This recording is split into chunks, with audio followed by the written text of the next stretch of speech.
Testing, testing.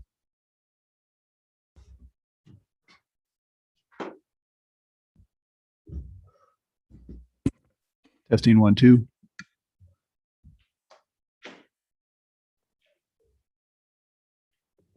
Testing 1, 2. Testing 1, 2. Testing 1, 2. Testing 1, 2. Testing 1, 2. Testing from Dirk's side.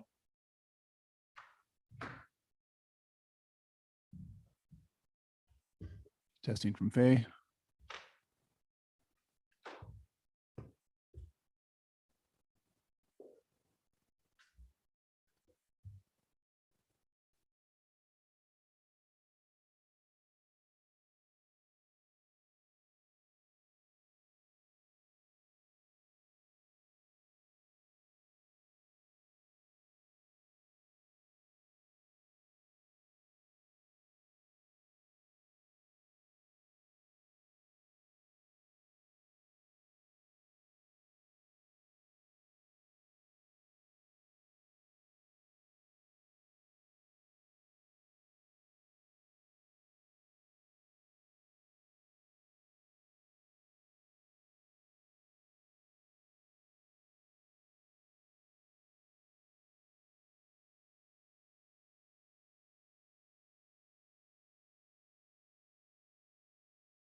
This is Barbara, just checking in. Can you hear me?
At the moment.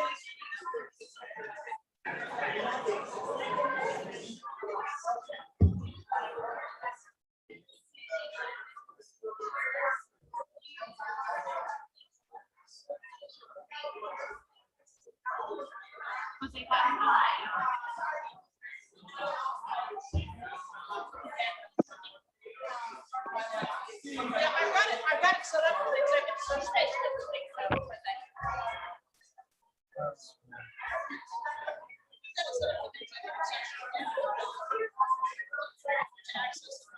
I've got all those documents.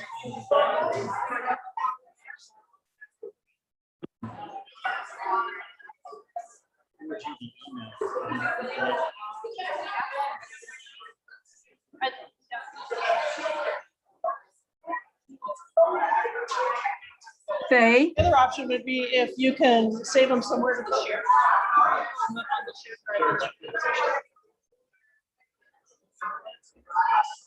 Have to have like.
Tom? Can we do a sound check?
We're good to go. Yeah, I'll be in Jose's office if anything goes up. Hey, Debbie. Tom, can we do a sound check? Oh.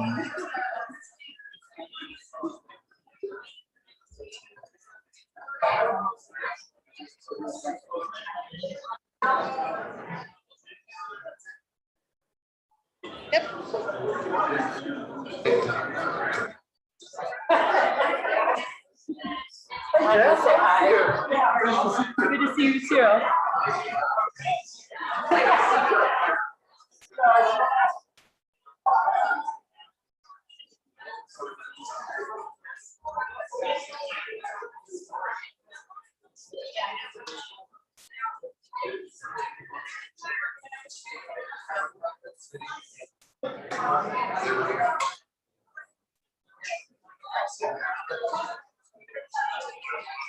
Email from Matthew Roan and two from John Simpson. John Simpson, when I glanced at him briefly, statements I can send up. Second one on John's was documents that Cynthia provided. And I don't know which request is on, because I didn't have time to look. And the one from Matthew Roan, for $60. Simpson. Can we do a sound check? Too late to bill me. But we're setting a precedent. But he is also, I don't know.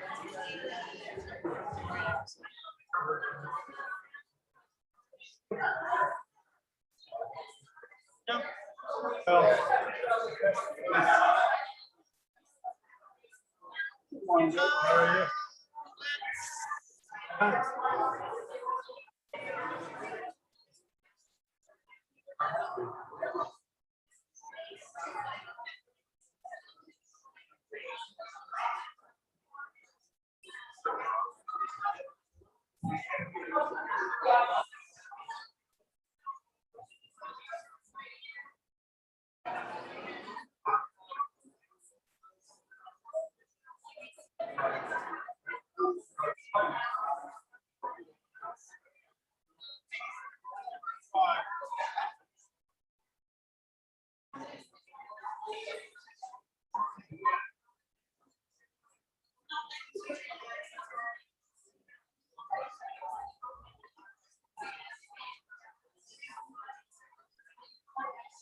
Faye, can we do a sound check?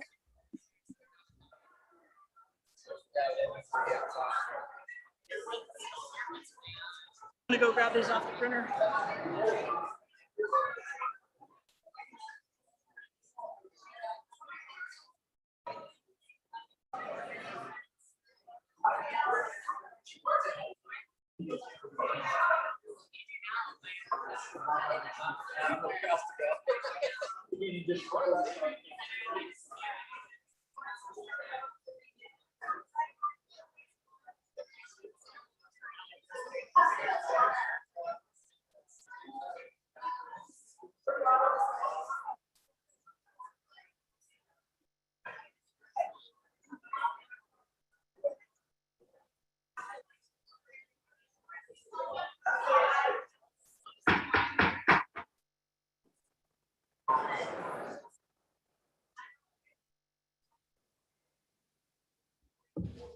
Thank you very much.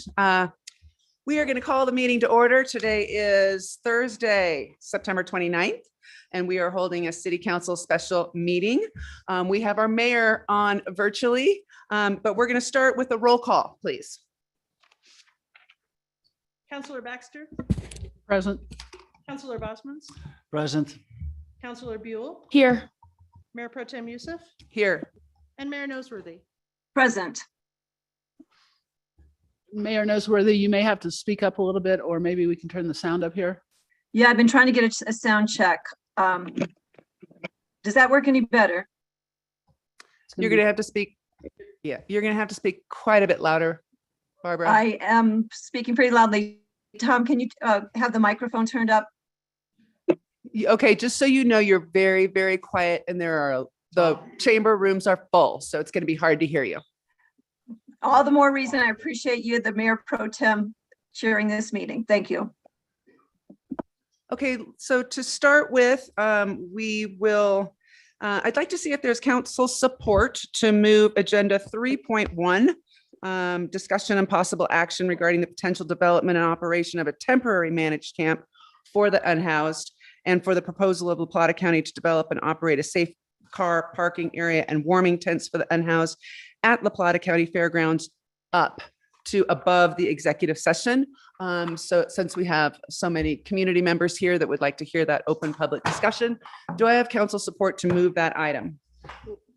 So I'm a little bit confused because I thought the executive session was going to inform our discussion. Jose? Not on this one. This is the executive session standalone. It's not going to inform this discussion that we're having on the proposed options that is in the public session side. This is more on the La Plata County and the temporary possible of a managed camp conversation. So the executive session that we would have would not have a bearing on this one. But shouldn't we also have discussion and possible action after the executive session in case we decide we want to, and we have a discussion that leads to the need to make a decision? That's on the permanent housing. A permanent managed camp is what the executive session is for, not the temporary I am- transition side. Okay, It was, so this, at this point, I wouldn't recommend changing the agenda. It wasn't agendized for action. And I agree that the executive session is on a completely different topic. but you wouldn't change the agenda. I would not, no, because Well, you mean, it's already been agendized. I mean, this is. I know, we're just talking about changing the order. Change the order, sure, yeah, yeah. I mean, We're just changing the order to recognize that a lot of residents are here that would like to hear and not wait for us for potentially 2 hours if we go into executive session. I'll support the change in order. I support it. I support it. I can't support it because I believe that even though the executive session isn't about the fairgrounds, it may have impact on our decisions that we make about the fairgrounds. It may provide us with alternatives to those discussions. So I can't support the change. What I would support is having staff make a brief presentation about why we're doing what we're doing and why we're having the conversation about the fairgrounds. Because that I could support that, but I can't support changing the agenda because we might have a different option in front of us. Okay, so Jose, can you just reiterate one more time? Because I spoke with Jose last night about this change, recognizing that we have the community here that would probably like to hear our instead of sitting here while we go into executive session and would like to hear our discussion publicly in recognition of the value of their time. Jose, can you clarify one more time exactly how these two issues are separate for me so I can vote as well? Okay, so the executive session is to discuss a permanent managed camp location. The public session is more on some temporary options that have been brought to our attention to get council direction on if they would like us to continue working on those. That's the best way that I can separate the two.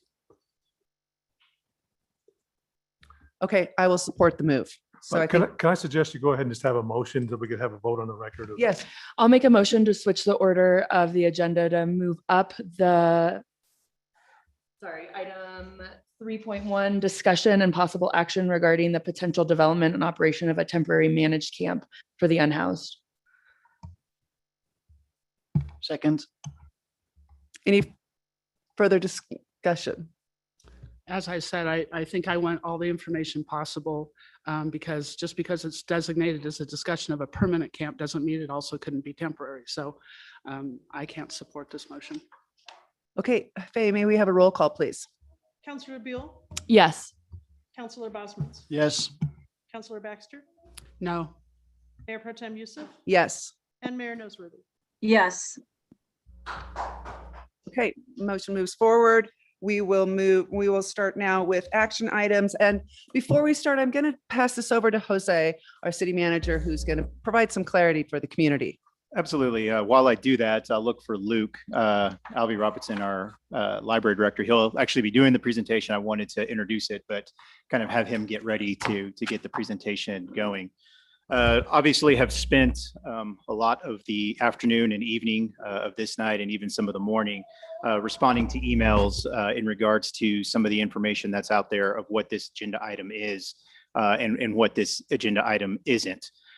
So I wanted to have an opportunity to kind of address at least the fairgrounds portion of it. The presentation was done obviously before some of the comments that we received. So I'm going to try to take it a little bit out of order, but I think it's important to address how this topic got to the city council.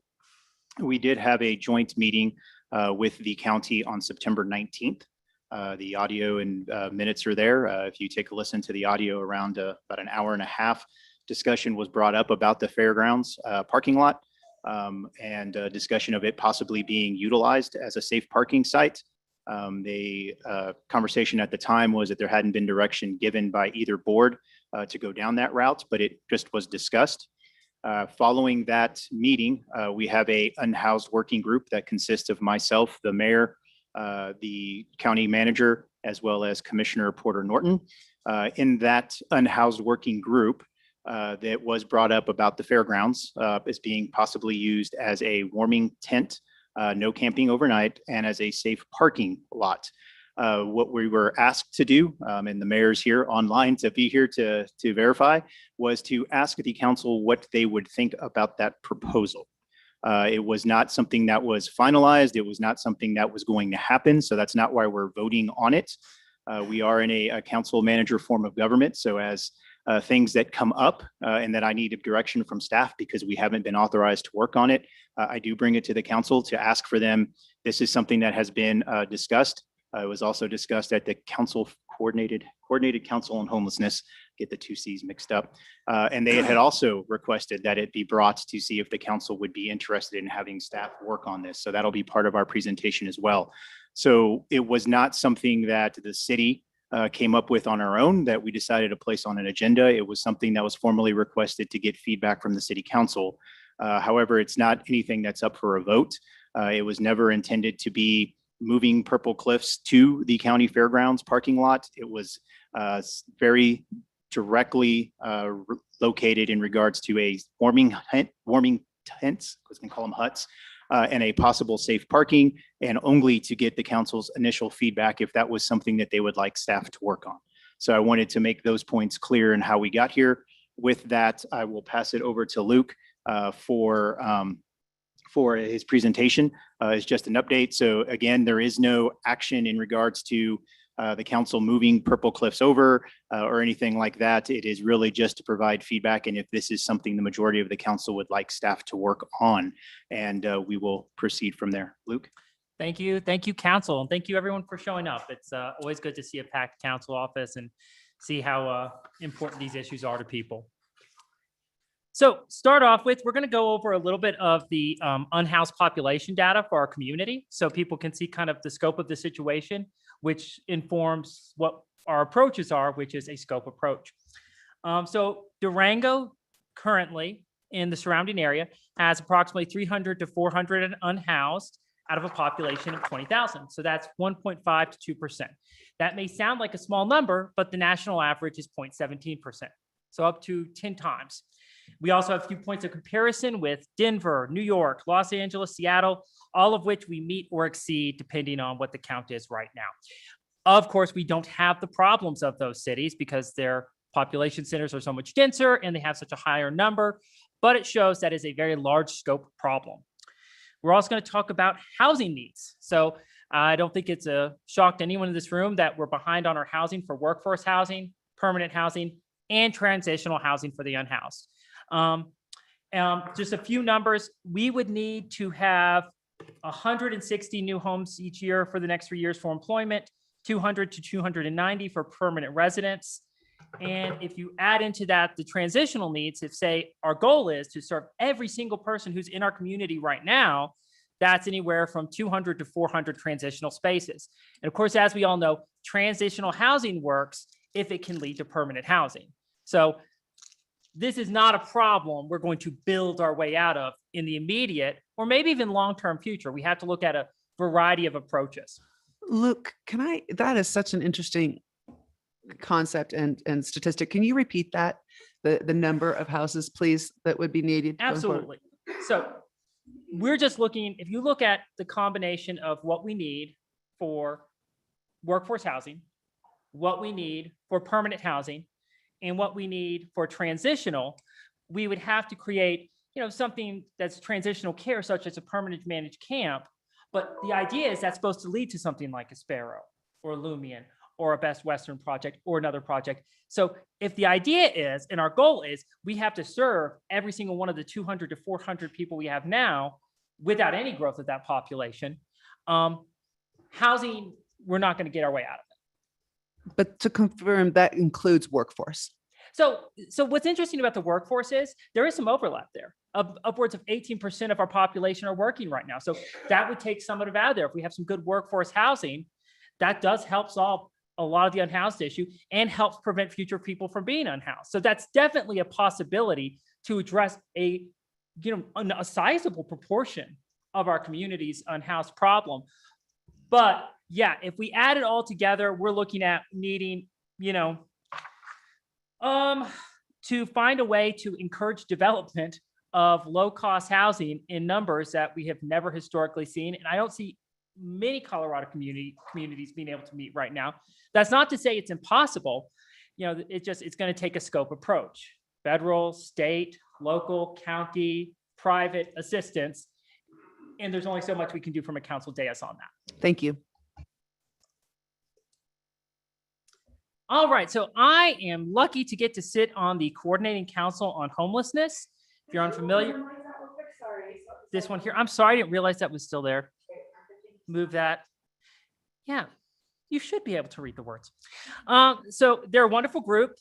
They're partner agencies, members of the unhoused community and their representatives, members of the general community, and they have a spot for city and a spot for county representation that's non-voting, but that we can give them reports and they can give us reports. And we met on Thursday, September 27th.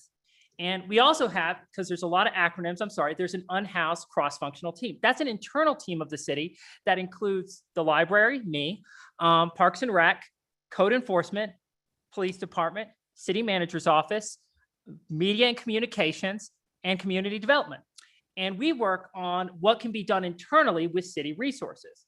And so we go to council for direction, and we go to the Coordinating Council on Homelessness so that we can communicate what the public working in that sphere is listening to, and we can get ideas from both sides, and then we can take action based on council direction. So we met on September 22nd, and we asked for a few asks, we like to call them. If any member or partner organization of the Coordinating Council on Homelessness would be willing to provide land or could provide land for a temporary managed tent warming site. We also asked if they would use their communication with the faith community to see if there's a faith partner that would have land for a managed tent warming site and or safe parking. And we also wanted to get their recommendations and research for best practice for these kinds of sites. What are the rules of use that are working? What is the waste management that's working? What are the staffing requirements? Because these are things that are set up nationwide and all over the state of Colorado. They are the subject matter experts. We were really hoping to see what they could find for us. So they reported this Monday. I talked to the CCH again and one of their representatives, and they reported as of right now, no CCH member or partner could provide land for the use. They are currently reaching out to faith-based partners, but no news as of yet. That's true as of today. They could not provide specific instructions on best practices. The reasoning was that the partner organizations who are subject matter experts are all using their time and staffing to currently focus on Purple Cliffs closure. So as of this moment, they could not help us with that request. And they suggested that we partner with another organization, either who's a member of the CCH through a formal partnership or some other organization if we wanted to get a site warming plan, a managed tent site warming plan, or a safe parking plan drawn up for us. We'd have to go that route. They won't be able to do that. And they would also just wanted to let us know ahead of time that were we to have a site, unless we had partnered with someone, they would not be able to staff the site. So that would have to be part of any partner agreement we did, is providing city staff overnight or partnering with a group who could do that. So they did have the following requests and recommendations for us as their advisory capacity for council to consider. They wanted to know there was 18 sites previously provided from the Elevita neighborhoods and backed by the CCH. I don't have that list with me today. This was such short notice. They said they'll have that with me soon. And I know internally we're looking for that. But there were 18 sites around the time when Elevita was considered as a possible managed campsite that were proposed as alternative sites. And those sites were rejected as a permanent managed camp for several reasons. But would they work as a temporary tent warming sites to be reconsidered?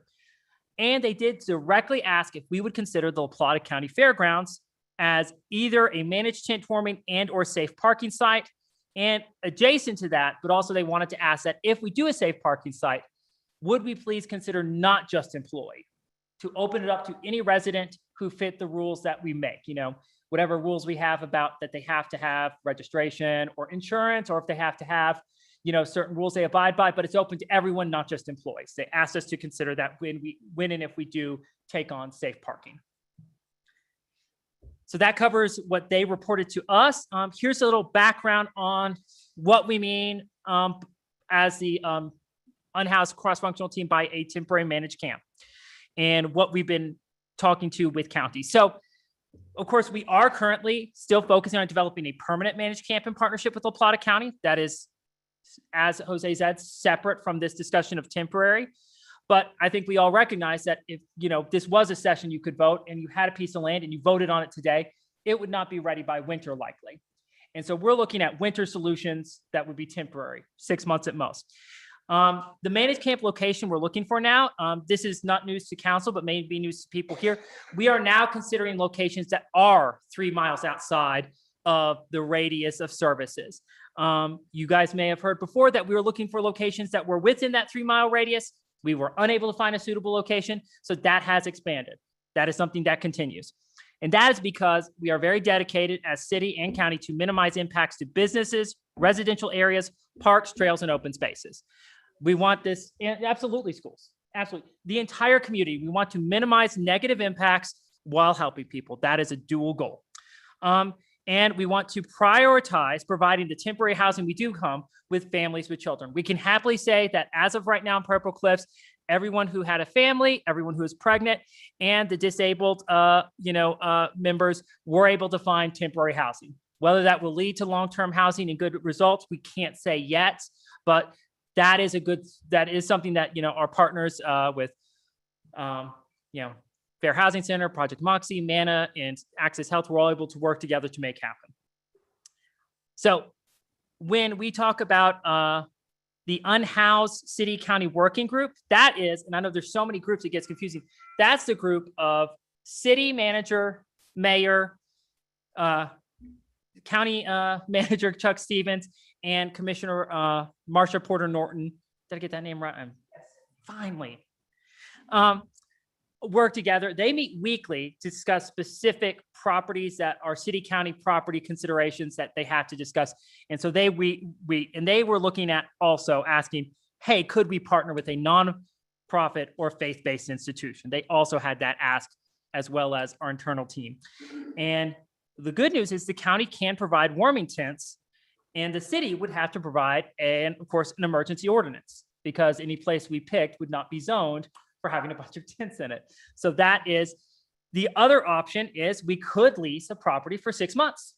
And that would require what we were considering called a direct marketing approach, not quite cold calling, because it would be based on people we knew had the capacity and the possible potential for wanting to do a lease through our realtor.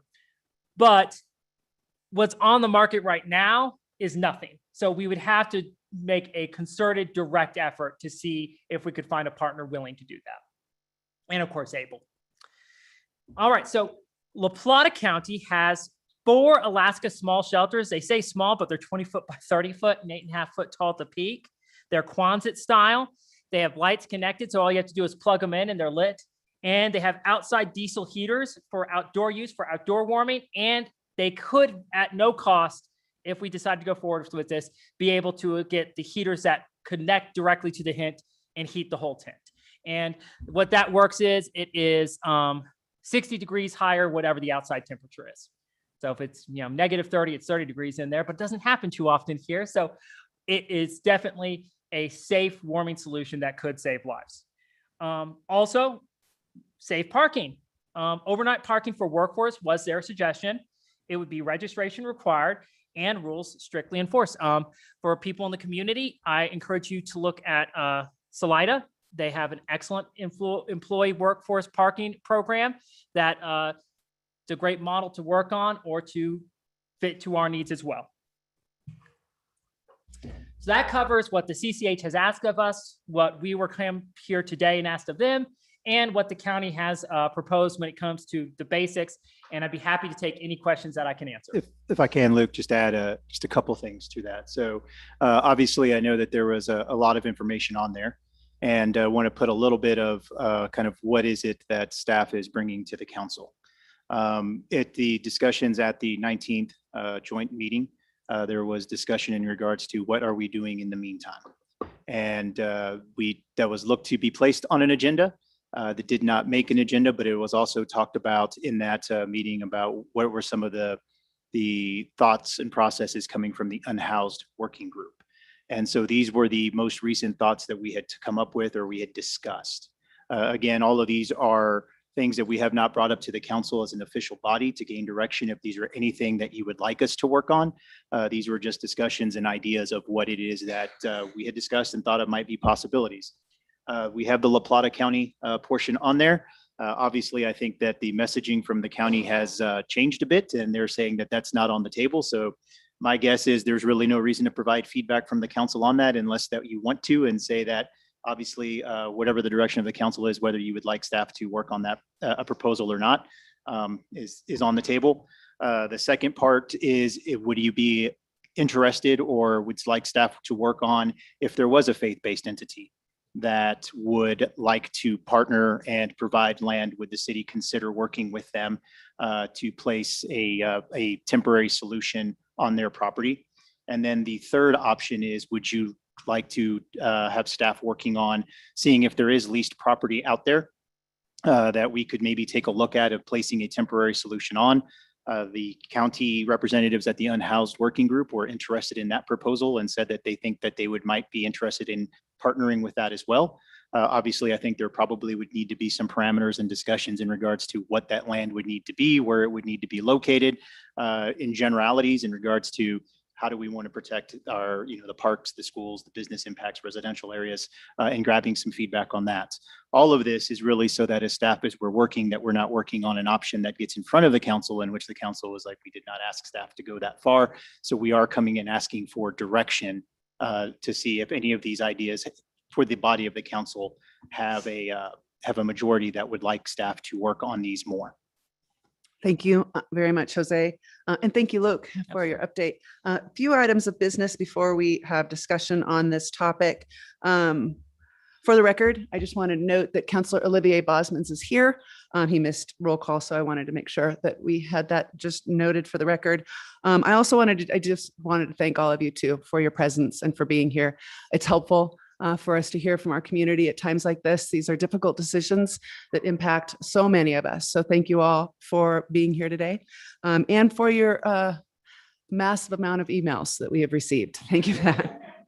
We thank you to Councillor Baxter to responding to all of those. It's been a huge effort. So I would also like to ask council before we go forward with so many people in the room, if we want to consider having an opportunity for some type of public participation.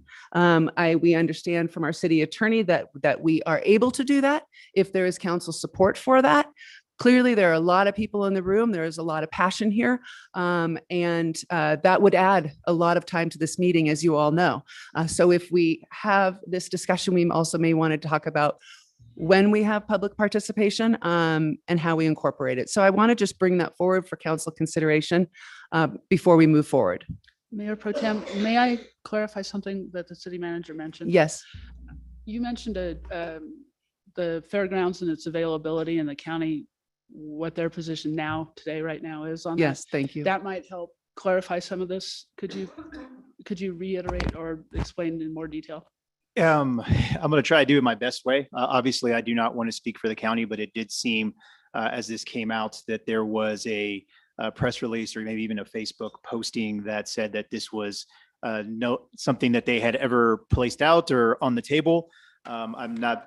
Don't think it's beneficial for us to point fingers on that. But with that stance, I would assume then that there really is no reason for the council to provide direction on that because that no longer seems to be an option that was presented is my understanding.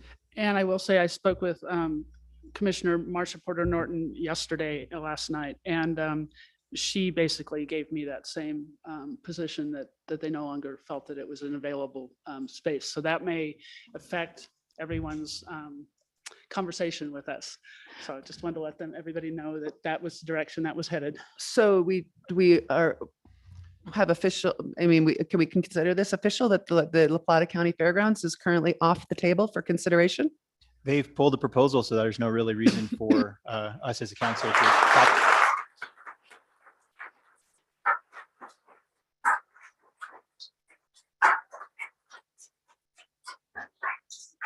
That should help the conversations. Thank you. Can I chime in about public participation? Yes, please. So, yes, like you said, yesterday was great and overwhelming with emails and phone calls. And, I chatted with a ton of you in this room that I haven't talked to in a really long time. So that was great. I feel like we don't get the voices of you as often as I would like.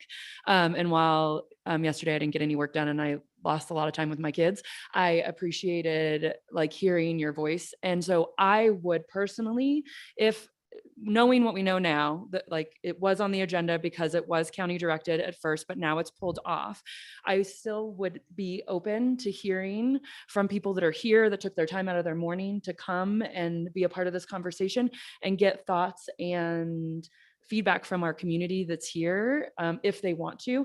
All of us knowing that if every one of you speak for 3 minutes, we will be here until 3 o'clock this afternoon, just listening to you. But if there is people that want to speak, I would love to hear, their time that is valuable to me. So Thank you, Councilor Beal. Councilor Bosmans? Oh, thank you all for coming and voicing your concerns. I am glad to see all of you here, and I actually really enjoyed responding to you. I wish I could have made it much more personal for each response, but there were so many that wasn't going to work. But I would absolutely support hearing further conversation from you today if you'd like. Mayor I Noseworthy? Yes, I also supported, and I did read all of your letters. Thank you. And I appreciate, I'm in transit, so I appreciate Councilor Baxter stepping in to acknowledge that we received your letters. So thank you for your response. It is surprising that this is a change in the sense that, because I do want to emphasize that we had very clear direction to look at how council felt about the possibility of this. And it is exactly as the city manager explained, but I wholly support hearing from the public. Again, I think that I'd also welcome if you have any ideas of sites that would be suitable, that would be helpful too. Okay, thank you. It sounds like we have council support. I support as well, public participation, the option to hear from our community. I would suggest, may we hear from, we need some sign-up sheets. And also I would suggest that maybe we typically limit it to 2 hours.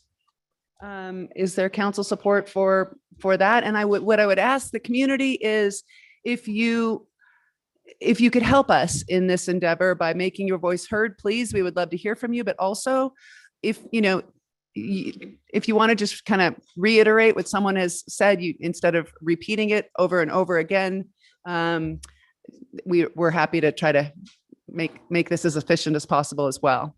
But we will go ahead and start with that. I would like to, we typically do 3 minutes for our public participation.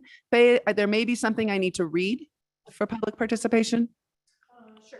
And Mayor Noseworthy, what were you going to say?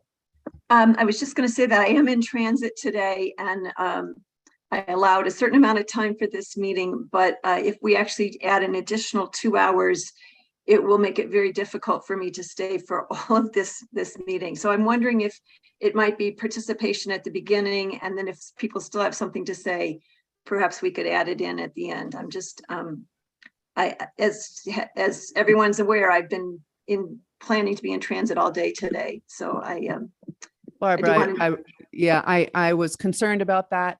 I know that you're in a difficult situation in the transit and in a in your current location. And we would like you present for our executive session, which will now be at the very end of this. So can you tell us how long you have? I probably need to leave in about 3 hours from now. So you have till noon.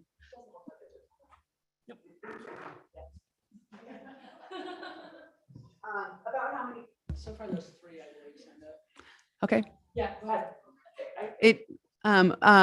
Let's go forward. We'll try to limit, then it sounds like, if you had 3 hours, then if we had, let's just call it 1 hour for public participation, 1 hour for council discussion on action item 3.1, and 1 hour for executive session, it should work. So we'll move forward with that, if that's okay. Okay. Mayor, or Mayor Pro Tem, to just let you know, Tom does not have access to the digital timer, but he'll be keeping time right here, and we'll let you know when the time is up on the 3 minutes.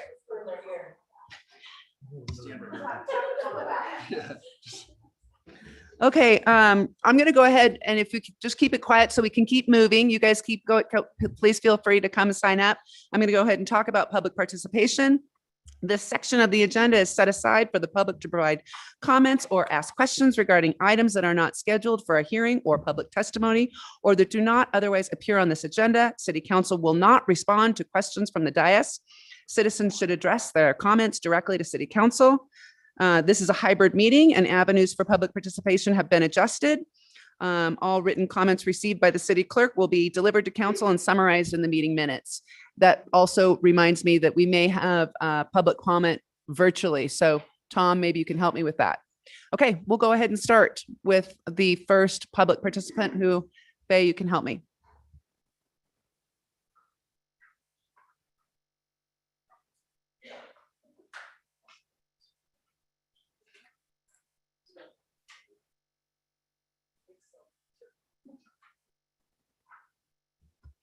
Okay, this is always a fun part, is trying to translate people's writings. Okay, I'm going to start with Dale Rug something. You're going to have to clarify when you get up here. Thank you. And if you could please let us know whether you're not a city resident, please. Dale Ruggles. I live in La Plata County, but we do use the fairgrounds quite often. And thank you for this. I understand what a problem this must be for you guys, for La Plata County, and for a lot of the staff and what you have to deal with. But we've all seen what a temporary camp is like up in Purple Cliffs, because it was originally a temporary camp. And it's been 2 years now. And that is the biggest, you know what kind of hole I'm talking about. I mean, there's got to be some rules associated with temporary or permanent camps. And if they can't keep their trash picked up, then they need to be on a bus out of town. I mean, I feel sorry.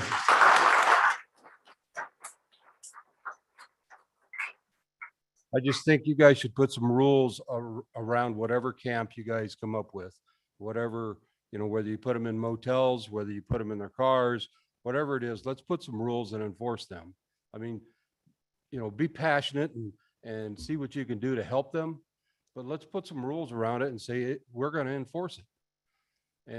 But putting them at the fairgrounds, I was one that wrote a lot of letters. I actually traded with Jose yesterday several times. And I don't think I did the rest of you, but La Plata County I did. And I got 100%, we're not going to do this, because you got a school there. You have a senior center there. You have a rec center with daycare facilities. You know, any idea, whoever idea that was, it wasn't very well thought out. And I hope the city council really thinks about a safe place for these people and where you're going to build this, and really think about the safety and protection of our most vulnerable people in the city and the county. So thank you. Thank you. All right, we're going to move forward, please, with Leah Evers. You guys, if we can try to really, we're going to try to move forward this quickly because we may have a lot of people. So if we can keep, quickly clap. We love to hear your passion, but then let's keep moving. All right. I realize this is a huge issue, and I know that you guys have looked at a lot of properties, but I think that we should relook at the Denier Center. I know that the city owns a 35 or 25 acre plot in the back of Bodo, which could also be used as, and I think it should be a transition where the first place, say the Denier Center, they come in and they try to get help with all of the social services that we have. Then they could move up to a next level, which I know the Budget Inn is for sale up in North Main, and they could start to pay a little bit of rent and just kind of elevate it to where they are self-sufficient. And the people that don't want help should be, moving on to somewhere else because we can't afford to take care of everyone. But I think there are other spots that we've looked at, but just said, no, that's not going to work. And I think we need to relook at those situations. Thank you, Leah. If I can also make a recommendation, some of the things that seem to work well in situations like this with a packed boardroom is just go ahead and show it like this. It works. And then we can keep moving forward. Eric Everett, please.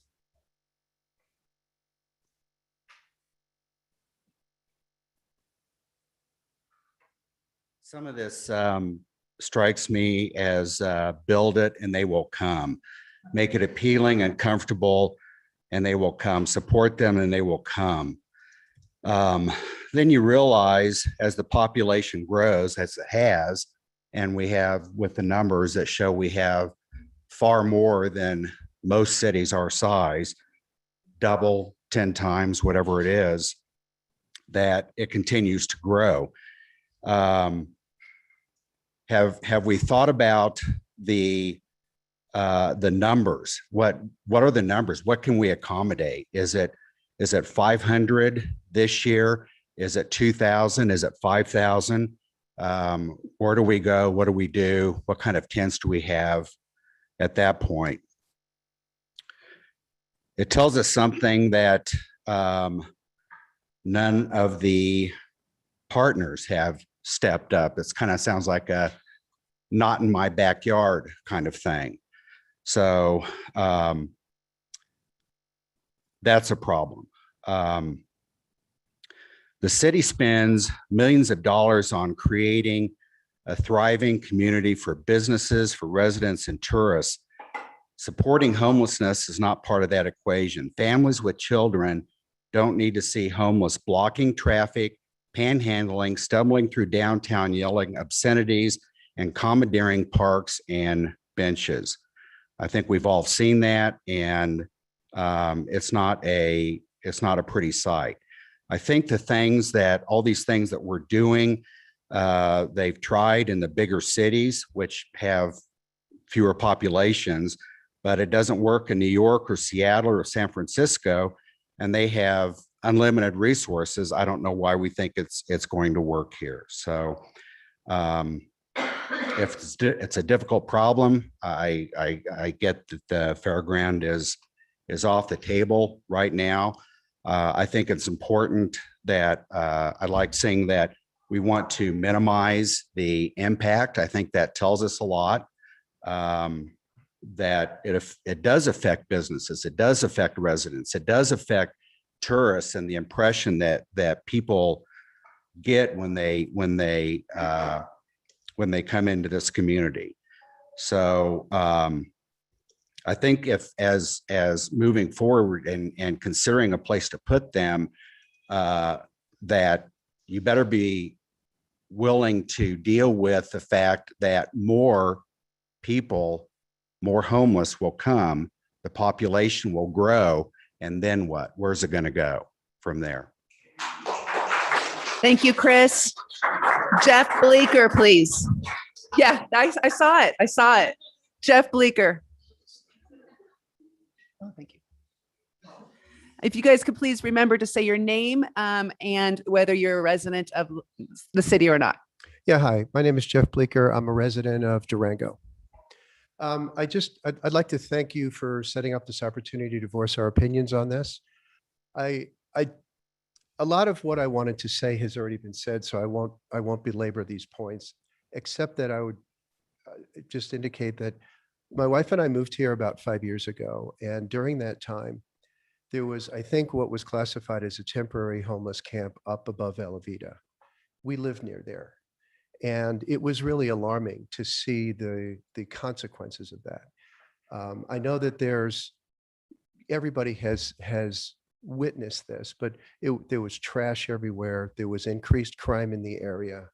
There was a lot of police involvement with these people who were camping up at that area.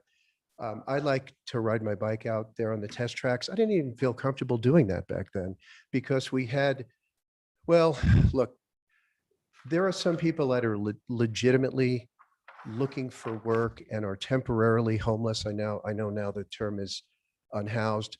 A lot of these people, I don't know what the percentage is, but it's probably a pretty good percentage based on my observation. They're just people who are not interested in participating in society and have come here because we're an island city. We're far away from anything else. This is the closest destination that people who want to come and get free services can do so. And I would echo the sentiment that the prior gentleman made, that if you build it, they will come. And we already see most of our open spaces have been taken over by what you call the unhoused. What I see a lot of drunk people, I see a lot of drug addicted people, and I see a lot of people who just really don't want to participate and want to take advantage of the free services that we provide here. There's a legitimate need here for some, but for many, it's just a chance to take advantage of the rest of us. And my sympathies do lie with the legitimately needy. However, my sympathies lie with the people who live here, work here, have children here, pay taxes here, and don't want to see their city get overrun by homeless people that are coming in from the surrounding communities to take advantage of what we have.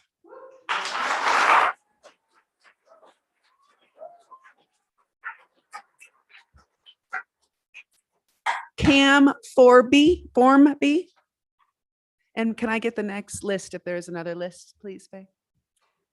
Good morning. My name is Cam Formby. I'm a Durango native and I live in La Plata County, not too far south of where Purple Cliffs reside. I wrote a lot of letters to you guys yesterday. I did go back and forth with some of the county commissioners. I do want to say that I don't think this meeting would be as big as it is. I think that this meeting was concealed. I don't think people were being transparent about what was happening. And I'm really glad that it was brought to light. And now that we see that the fairgrounds is off the table. So I think that's a very good accomplishment in the last couple of hours. So thank you to the community members for speaking up.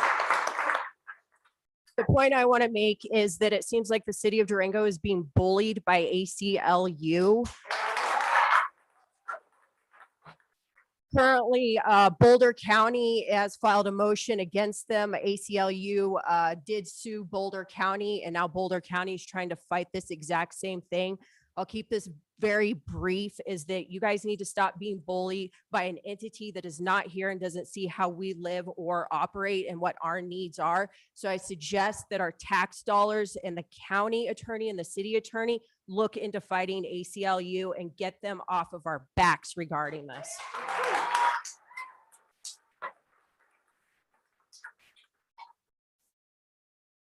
Thank you. I'm waiting for the next list. And while I wait, do we know if we have anyone virtually that'd like to join us? Oh. Can't see them. Okay. My eyes are definitely not good enough to see those. 4. Okay. Well, we'll keep going with this for 5. now. Jason McMillan. McMillan, I bet you like that better. Okay. I'm Jason McMillan. I live in the county just north of 250. So first thing I want to reiterate, I think most of us would be really disappointed on the way that the council chose to bring the meeting forward. I don't want to shame anyone, but I will say shame. Shame on you. Secondly, I just want to confirm that the vote that the county fairgrounds being moved forward, are you even going to vote on it, or is it a no? It's not even going to be taken forward. Okay, so it's a no. I have kind of a little bit of access to, well, not a little bit, I have full access to the impact that this population has on the resources, police and fire. And I think that the community in a whole doesn't really have clear vision unless they go to the police and fire website to see the daily and the weekly impact that police and fire respond to, unless you have access to the daily call logs and the police and fire reports from dispatch. And I think that it would be nice if our community actually saw what happened on a daily basis and could look and see what kind of calls, assaults, sexual assaults, stabbings, gunshot wounds, ODs that are happening on a daily and weekly basis. And if you ask the police officers and the firefighters, it is a very small percentage of our population that increases this risk. So wherever we decide to move this issue, we are moving a very high risk population to that area. Okay. And our paper does not adequately express to our community. I think we're afraid to let the public know because it'll impact tourism. But if people really understood how dangerous Durango is, people would probably start to wake up to this issue. If you build it, and so bringing, like, it was very surprising to me, our ratio outskews the national numbers. If you build it, they will come. I have kids that go to St. Columba and the high school. They're already afraid. We can't use our bike paths. We can't use our parks. We are. Let them talk. We are, I mean, I'm reiterating what these gentlemen said. Why are we so high in the ratio? It's out of balance. We all are compassionate people. We all care. No one in this room doesn't care about the unhoused, but why are we 10 to 15 times higher? If you build it, they will come. Do we want to keep giving away 99% of the public space that none of us feel comfortable riding our bikes, letting our kids walk to school?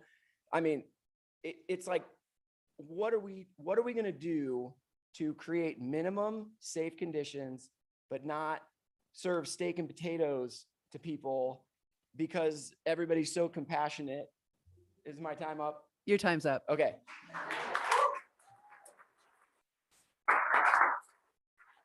All right. Timothy Sargent, I believe. Okay, I got it. Good morning. My name is Timothy Sargent. I am a resident of Durango. I've been here for 6+ years, most of that being living in a backpack. These people you're talking about are not subhuman. Everybody deserves food, water, shelter, a place to be. This is not a totalitarian state. This is America. You cannot simply kick these people away because they do not look nice to you. Poverty is scary. The only thing that these people all have in common is they are poor. Your drug addiction, your alcoholism, your mental illness is in your homes. You just hide behind your walls. Start looking at these people as people. As people. Thank you.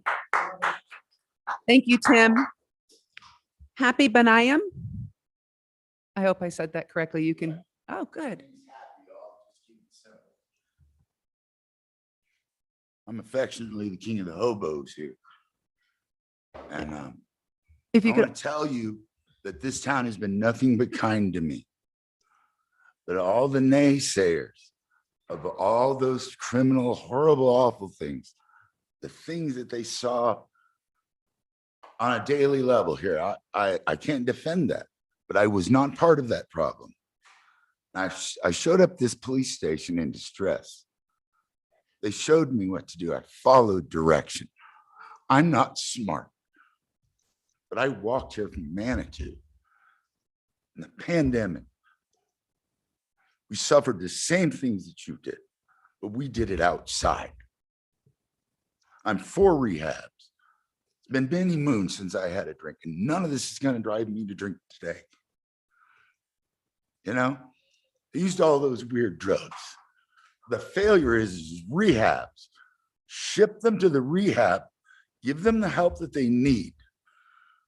Tough love, horseshit. People are dying out here. I've touched the hands of the frozen corpses of you people that say these are a bunch of fucking bums on our street, excuse my language. I knew these people and they're the lost, that's all. There's women and children that need to be helped. Prioritize that, yes. Enforce the law, yes.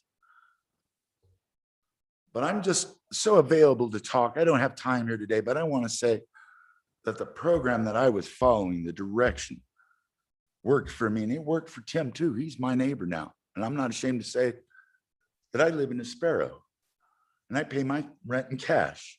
And I go out and I break my knuckles open every day out here to try to find that solution, sometimes just by observation. So I'm here. I'd be damned if our streets and our alleys are not going to be safe. I'm there all the time. It better be safe. That's all I got to say. Thank you, Happy. Can we have our virtual participants? Oh. Okay, we'll go ahead and start with the virtual participants as we get that. Thanks, Tom. Yep. All right, first up, we have Jessica Corley. Jessica, you've been unmuted. You should be able to unmute your microphone. Good morning. I want to ensure that I can be heard. Yeah, we can hear you. If you could just speak into your mic a little louder. No. Okay. I know that that presents a challenge. I would just like to provide a bit of a historical perspective. When I moved to this community, excuse me, almost 20 years ago, I was the program manager for the Durango Community Shelter. And hearing those gentlemen speak takes me back to my roots. I'm very passionate about this issue, and I apologize, but everything that everybody is pointing out is not going to be solved by where people warm up and where they lay their head. This is a complex problem that goes back to the fact that we've taken away all the supports. And these gentlemen standing up and pointing that out is exactly what this town needs to be addressing. We used to have functional detox.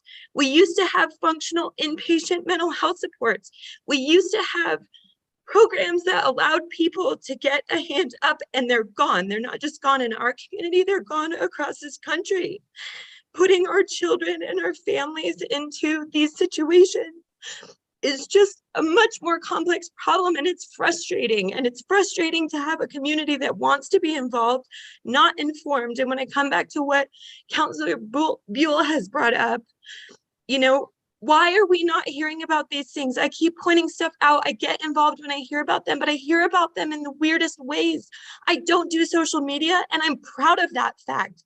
And when I come back to my counselors and they say, oh, it's on our social media, that's not enough. I reached out to the Herald yesterday. Our community needs to stay informed. You want us here? You want us participating? Go back to the old school methods. I live in a community of seniors who also don't do social media. That's not enough. Access public engagement by publicizing to us what's going on. You're hearing from a lot of people this felt underhanded. If you want us here and you want us involved, taking time off of work, which we're doing, by the way, then communicate with your community. I care about this issue deeply, but it's a total failure to be at this juncture in the removal of Purple Cliffs and not have a solution. So you want us here, you want our voices, do better with communicating with us. Put it in the paper, blast it out. Social media doesn't work for everyone. Thank you. Thank you. Want to keep going online or? Yes, please go ahead. Okay. All right, next up we have Claire Nine. Claire, you've been unmuted and you have 3 minutes.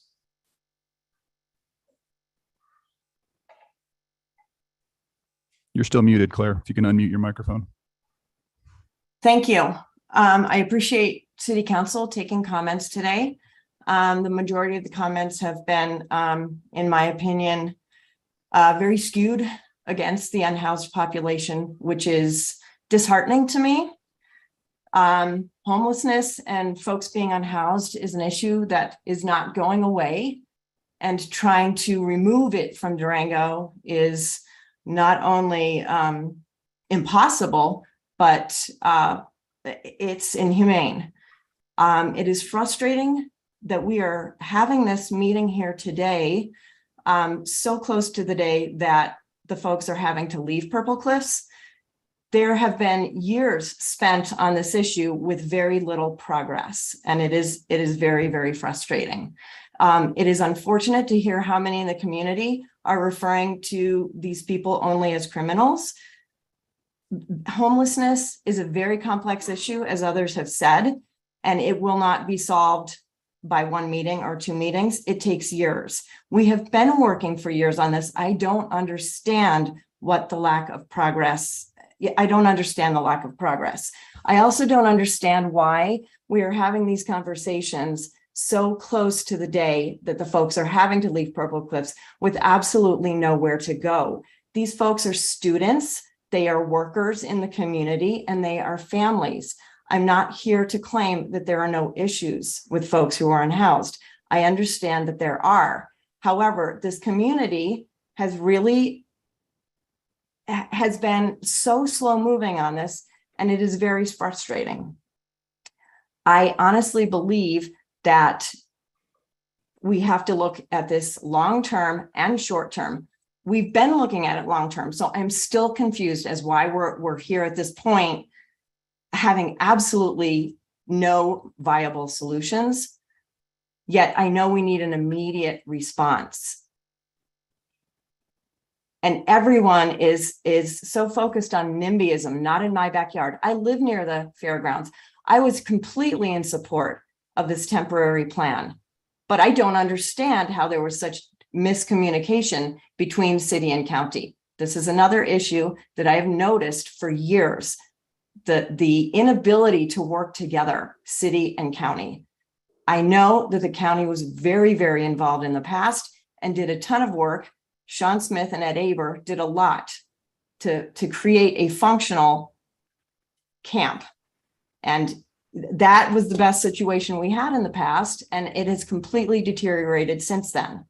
And I honestly believe the city for years regarded this as not a city issue, as a county issue. This is a city issue. It affects everyone. The folks that live at these camps are city residents. Yet we're referring to them in these inhumane ways as criminals. Criminalizing homelessness is not going to solve the problem. So to hear the city And your say, time is up. Can okay, you hear me, one please? more thing. When the city responded to the Purple Cliffs going away with We're going to move forward. I'm sorry, Ms. Okay. Lind. We've got We need- several people we who need still some want to action, communicate. and it needs. Thank you. I'm sorry. We're going to have to move on. All right, next up, we have Jason Meichin, if I pronounce that correctly. Jason, go ahead and unmute your microphone and you can speak. Hello, can everyone hear me? Very, very, If you could speak a little louder. yeah, it's quiet. How's this? Is that better? If it's as good as you could, Hello? please go. Okay, first, the communication about this meeting was not good. I was told by Kim Baxter yesterday via email, public comment would not be allowed this morning. That's why I am now on a very shaky cell phone connection. Anyway, my comments are this. Putting a homeless camp at the fairgrounds, that's a no-go. High school kids, daycare, seniors, you got to come up with something better. Second observation I get from this is in the information, it said we're down to 50 people now at the homeless camp, which a couple months ago, there was over 400 and we were told over and over, they have no place to go. Well, where did 350 people go? Did they just disappear? I'd like to know. And this stuff saying that our community is uncompassionate is garbage. We all donate to charities. We donate to the soup kitchen. We donate to our churches. We are compassionate, but we are not solely responsible for others' decisions. If people want help, we are more than willing to help them. If they just want a place to squat, go find someplace else to squat. Stop calling us inhumane and us barbarians because we are not personally responsible for everyone else.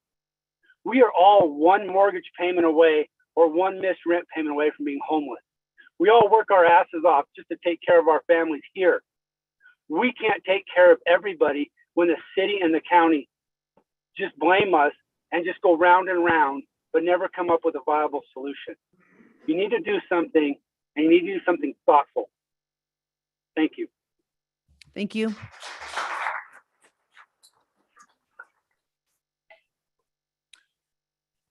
How many more do we have, Tom? We have three more. Next up is Dan Lucchese. Dan, if you could unmute yourself, you are good to go. Hi, thank you. Lucchese, by the way. My family and I live in La Plata County, just outside of the city limits. And we moved here about a year ago, and we're very, very pleased to be here in Durango. One of the reasons that we moved here was to move away from some of the mentality that we saw in Metro Denver, creating an environment that is incredibly welcoming, but also creates an overrunning situation for, for the homeless community. And it got to the point in Metro Denver where it was not only unpleasant, but unsafe to be in many areas of downtown Denver. And while I don't expect that scale to take place here in Durango, I can speak on behalf of my family. It's not what we want to see. And I think that the reality lies somewhere in between the comments that people have made. There are people that legitimately want and need help.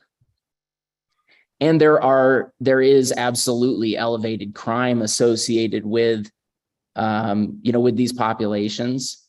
And they have, these types of camps have a negative impact on the community and community spaces, whether people want to acknowledge that reality or not. I think that something that should be really considered is a survey of the population to find out who among these people are La Plata County residents and members of the community who are in need and struggling and want help and want to be participants of the community. And let's develop programs that can help support these people. And like others have said, there are without question people that come to places that are incredibly welcoming because it makes it easy for them and they don't really want to participate and they are not, they're not members of the community. And I do think that those people we shouldn't welcome everybody. We should welcome the people that are already here and that want to participate. So those are my thoughts. Thank you. All right, next up, we have a Shannon S. Shannon, if you want to unmute your microphone, you have 3 minutes. Hi, my name is Shannon and I live in the Crestview neighborhood. I was on the PATH committee, the committee that was started to figure out what to do with the homeless camp in the tech center. I know that the city was considering paying yet another group to give an opinion about homeless camps, et cetera. I don't think we should do that. We've already spent money. I think the city should fight the county. The county created this problem by creating the camp in the first place based on a misunderstanding of the law. There is no Supreme Court case that says that we have to provide beds. There is a Ninth Circuit case that says that, and the Supreme Court refused to hear it. We are in the 10th Circuit. I think, as the speaker said earlier, that we should challenge the ACLU if they sue us. And I think that the city should think about combining their defense with other cities, such as Boulder, to fight the ACLU, because this pathological altruism is out of control. It's considering only the needs of a small portion of the community and not the larger community as a whole. The city or the county wants to do a Camp Hope based on, or a camp based upon the model of Camp Hope in Las Cruces. The Las Cruces is a city of 100,000 people and 200,000 in the county. That camp has affected the small area where it was. I did my due diligence and I called the businesses around that camp and they say it has been horrible. It's been devastating to their businesses. As I was on the phone with one lady, someone walked in, asked her for money and asked if he could dig through the trash. Meanwhile, she said she had picked up feces and needles that morning. What they say is what we've already experienced. The people that when you kick people out of Purple Cliffs, they're going to move to where a new camp is and move around it. But because Purple Cliffs is being closed, this is going to be devastating for our community when they close Purple Cliffs. They're going to move into the woods all around Durango. The over in Mountain Park, something has happened in the past 2 years where it's just all kinds of dead stuff. There's going to be a fire. The people who moved here in the past few years, like the gentleman said earlier, moved from Denver, they're moving here for safety. They want to get out of California. California and the Ninth Circuit is dying because of the law, Martin v. Boise. And we need to fight that. We need to protect our parks, our community. I know that there are people that have families, they aren't addicts, but most people there are users. They are using drugs. I spoke with the homeless community during the PATH community. They say they're being raped and sex trafficked. Shannon, and I'm that there's sorry. a massive amount of drugs. We're at time and we still have Okay, quite I a few just people who asked want to you talk. guys when you Thank you. That sure makes it easy. I didn't Okay. do that though. My apologies to everybody online. Brittany Hanson, you are up next if you want More? to. 3 more. Oh, Yep. Okay. Brittany, if you want to unmute yourself, you got we 3 do minutes. need to try to expedite this. We still have quite a few people here on our list. Can you hear me? Can you You hear can me? speak a little louder. Can you hear me? Enough. Can you hear me? Yes. Okay. Brittany Hanson. I live in the county out on the Mesa. And I just want to quickly speak about how dangerous Purple Cliffs is. I don't think that our community understands what that's become. The lady before is right. Lots of drugs, lots of sex trafficking. People don't want to hear those type of things, but it's happening and it's true. A couple of speakers back, a gentleman talked about, the logs of how many calls that they get and what's actually happening out at Purple Cliffs and the crime that's happening. We all understand that there's a small population of people that need our help, and that's, the families and the children. I think I can't stand knowing that the yellow bus was going by Purple Cliffs, picking up all those kids. It's not fair. They didn't deserve to be on that mountain. They deserve to be at a place where they could be loved in a home, and it's not fair to those kids. There was a press release by the Sheriff's Department. Everybody can go out there and you can go on the Sheriff's Department's website, and there was a release of a man that was released in June of this summer, and he is a violent sexual predator. He has no address. They cannot locate him. He is a transit. It's listed in their press release. They can't find that man. That man is living among them. And people really need to think about the danger. I mean, I've been approached. I've been rushed up on at wherever I'm at Nature Zoo or I'm at Walmart. They come up on you. They want money. They want food. And even though they scared me half to death, I still go inside, grab something. When I come out, they're still there. I give it to them, but the truth is the crime is out of control. Very, very, very dangerous. I mean, it's very scary, and we need to take care of our people, and we need to take care of those kids and those families. The rest of them, they need to figure it out, because if anybody's had experience with people that have addiction problems, and I've helped people my whole life that have had addiction problems, and when they are ready to change, they will change. They want the help. You can't force them to change. The doctors know it, the counselors know it, families know it. When that person is ready to change, they will make the change. We can't spend $400,000 on consultations on figuring out how to take care of these people. They will not do it until they are ready. And that is a fact. Anybody that knows a person that has a drug or alcoholic problem, they will do it when they're ready. But we can't suffer because they don't want the help and they want to live in a tent. My kids cannot suffer Okay, for this and nobody We're- should. Thank you. We're done now. Brittany, thank you.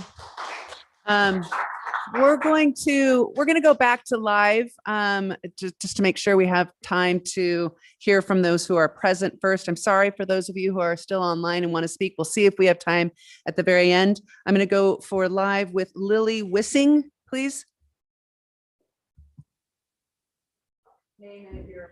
Hi, Lily Wissing. I have two companies inside the city limits and I live outside the city limits.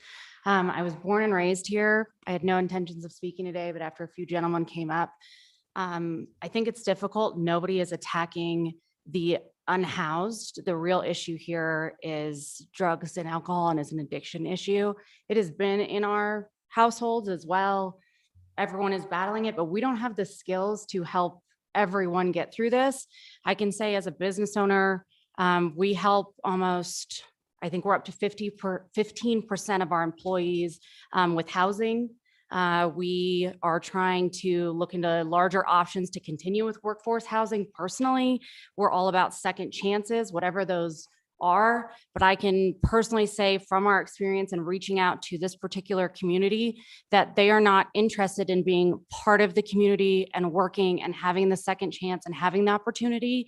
And now they are across from my children's school and we cannot ask them to leave these parks. They know the laws. They know exactly how long they're allowed to stay there. And this is a huge problem. I don't even recognize this community anymore. I did leave and lived in a lot of cities as well as some others had the same sentiments that we are seeing the same issues that did happen in Denver. You could no longer live downtown Denver. You know, I lived in the Cherry Creek area on paths that we spent the same amount of money we have here to develop, and it was riddled with needles and there was no use of it for families or community any longer. And I just think it's unfortunate that we're not learning from others' mistakes and we're doing the same thing and repeating it again here. Thank you, Lily. Meredith Nass.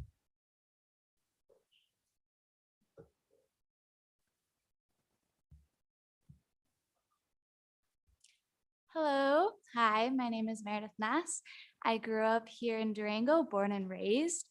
I have not lived in Durango for the last, almost 8 years. I was living up in Boulder, Colorado. I got my undergrad and master's there, and I'm just recently home now, back living in Durango. And I guess I just want, a couple points here. I felt such an extreme disappointment and sadness to see folks in this room cast blame and shame onto our unhoused community, where we know that these unhoused folks are actually, they're victims of a system that has affected many of us in the same ways. They're victims of the last couple of years of our economy and of everything that's happened in our society in terms of COVID, in terms of unemployment. And folks are asking, why are they in Durango? Why are there more in Durango? And the answer is because they can survive here. And is that not a good thing? Is it not a good thing that our community is a place in which people can survive? Growing up in Durango, I've always felt so connected to the ways our community supports one another. And in this moment, I feel so disappointed, so frustrated, so sad to hear that we're actually trying to point our guns at each other, blame city council, blame the county for issues that are ours. So people who are trying to survive here, it is not their fault. And it is not the fault of those who are trying to save lives either. Creating communities and spaces and safe spaces for people, even if they're doing drugs because they're addicted, is important. It is important because we don't want to wake up this winter to news that our neighbors froze to death. And that happened to us in Boulder, that happened to us in Denver. We fought and fought for safe places, for warm tents for folks to live in. And our we couldn't figure out a way and people died. And they will too. I have a little sister, she's 14 years old, and when she is walking on the path and we see an unhoused folk, we have a conversation about what it means to live in a society where most of our wealth and our resources are distributed to the very top. And many of us know what that means. And I have conversations with her about what it means to see people for their humanity and not the circumstances that they are in. And I see people in this room shaking their heads, and that's okay. And I hope we can continue having conversations about what it means to. Meredith, Yes. if you could We're quickly done. close. Okay. Thank you. Sorry. Thank you so much. I appreciate everybody's understanding. And the last thing I will say is the ACLU is an amazing organization. They've been doing the best human rights work forever. Thank you. Thank you. Thank you. Thank you. Okay. All right. Thank you. We're going to move. Thank you, Meredith. Emma Kendall.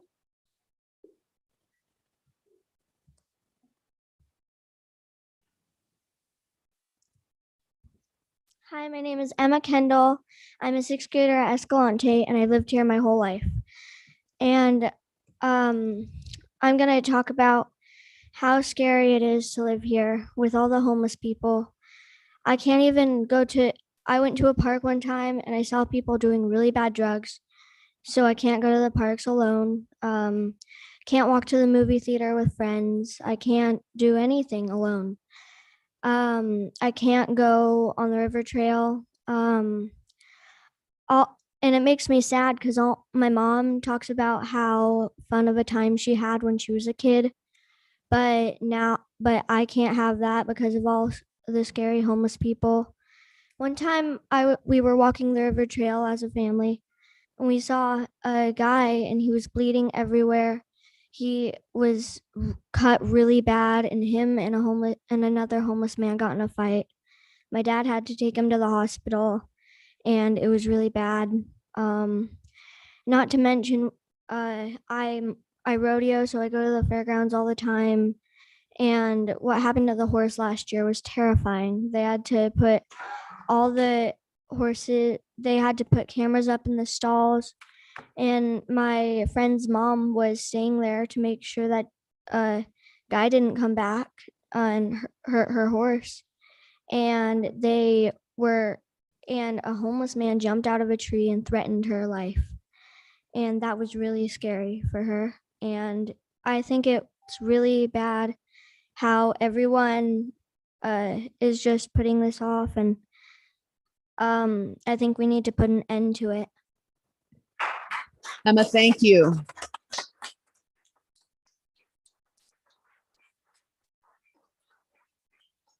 That was pretty good public speaking. Emma, thank you.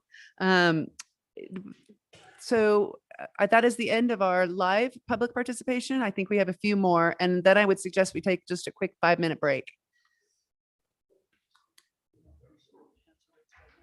Okay, we're going to limit it to the number. Thank you, Kim, to the hands who are raised right now. Okay, we've got 4 remaining online people. The first one is Cam, unless that was the same Cam who spoke earlier. No, this is a new Cam. My name is Cameron Kautzman. I live on Folsom Place. Can you guys hear me? Yeah, we can. Great, fantastic. I'll be brief. I think something that we're missing here is, I've grown up in small communities my whole life. And communities used to take care of their own. They used to take care of their unhoused population. They used to take care of the person they saw on the street corner every day because they knew they needed a hand up. When we ask government to step in and do things for us, we ask the federal government, the state government, people become much more reluctant to do it themselves. And that's what's going to save this community. It's what's going to save Durango. It's what's going to help these people that need help. No offense to the council, no offense to our public servants. I'm one of them. But government is pretty bad at a lot of things. If you want to help people, it's your responsibility within a community to do it yourself. But when the government steps in, or when citizens step in, and tell us, don't worry, we've got this. We're going to take your tax dollars. We're going to spend them in ways you have very little control over. It takes the incentive away from people to do it themselves. When I drive around with my 7-year-old daughter and she asks me about the people asking for money or asking for food or panhandling or whatever, typically my response to her is there are dozens of organizations that are set up to help those people, and they need to lean on that. This is a problem that we have created as a society. And the only way to fix that is to take it back into our own hands. So if you want people to step up and do the right thing, then stop telling them that someone else is going to do it. Let us do it ourselves. That's all I have to say. Thank you.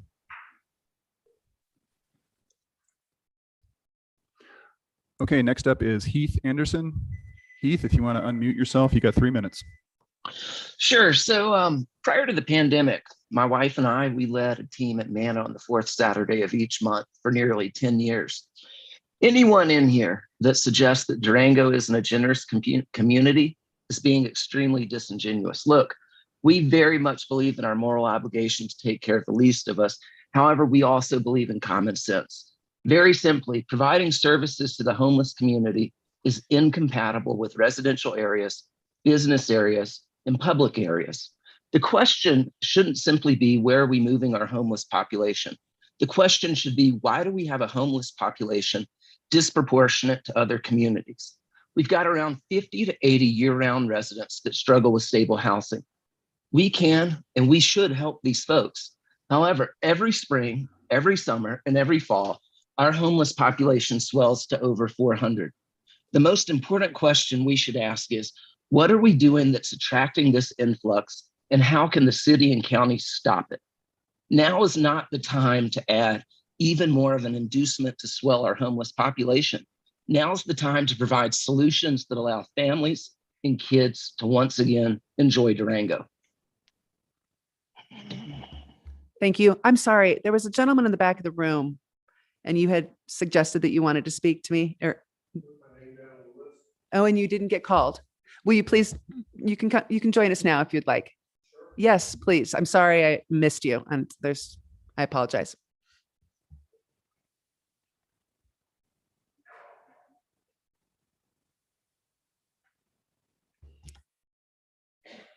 If you can mention your name and whether you're a resident of La Platte. Mark Anderson. My business is a resident. I live outside past Edgemont, not in the city limits.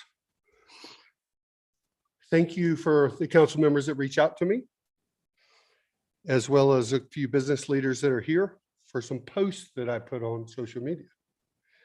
One of the reasons I wanted to speak was that after that happened, and thank you for the phone calls and texts, I feel like I was a little attacked by the word rumors. Every single city person or county leader has responded back to me or on social media that it was a rumor. And to me, that makes me feel like I was lying to the community. May not have worded it exactly right on social media, but it wasn't a rumor. And, you know, I really don't appreciate that. I do appreciate all the time you take out of your life to help the city. I want to give you kudos, Olivier, for standing up to some of the council members and trying to get details and facts, and for the post you put on Facebook to let this whole community know what was going on. Thank you.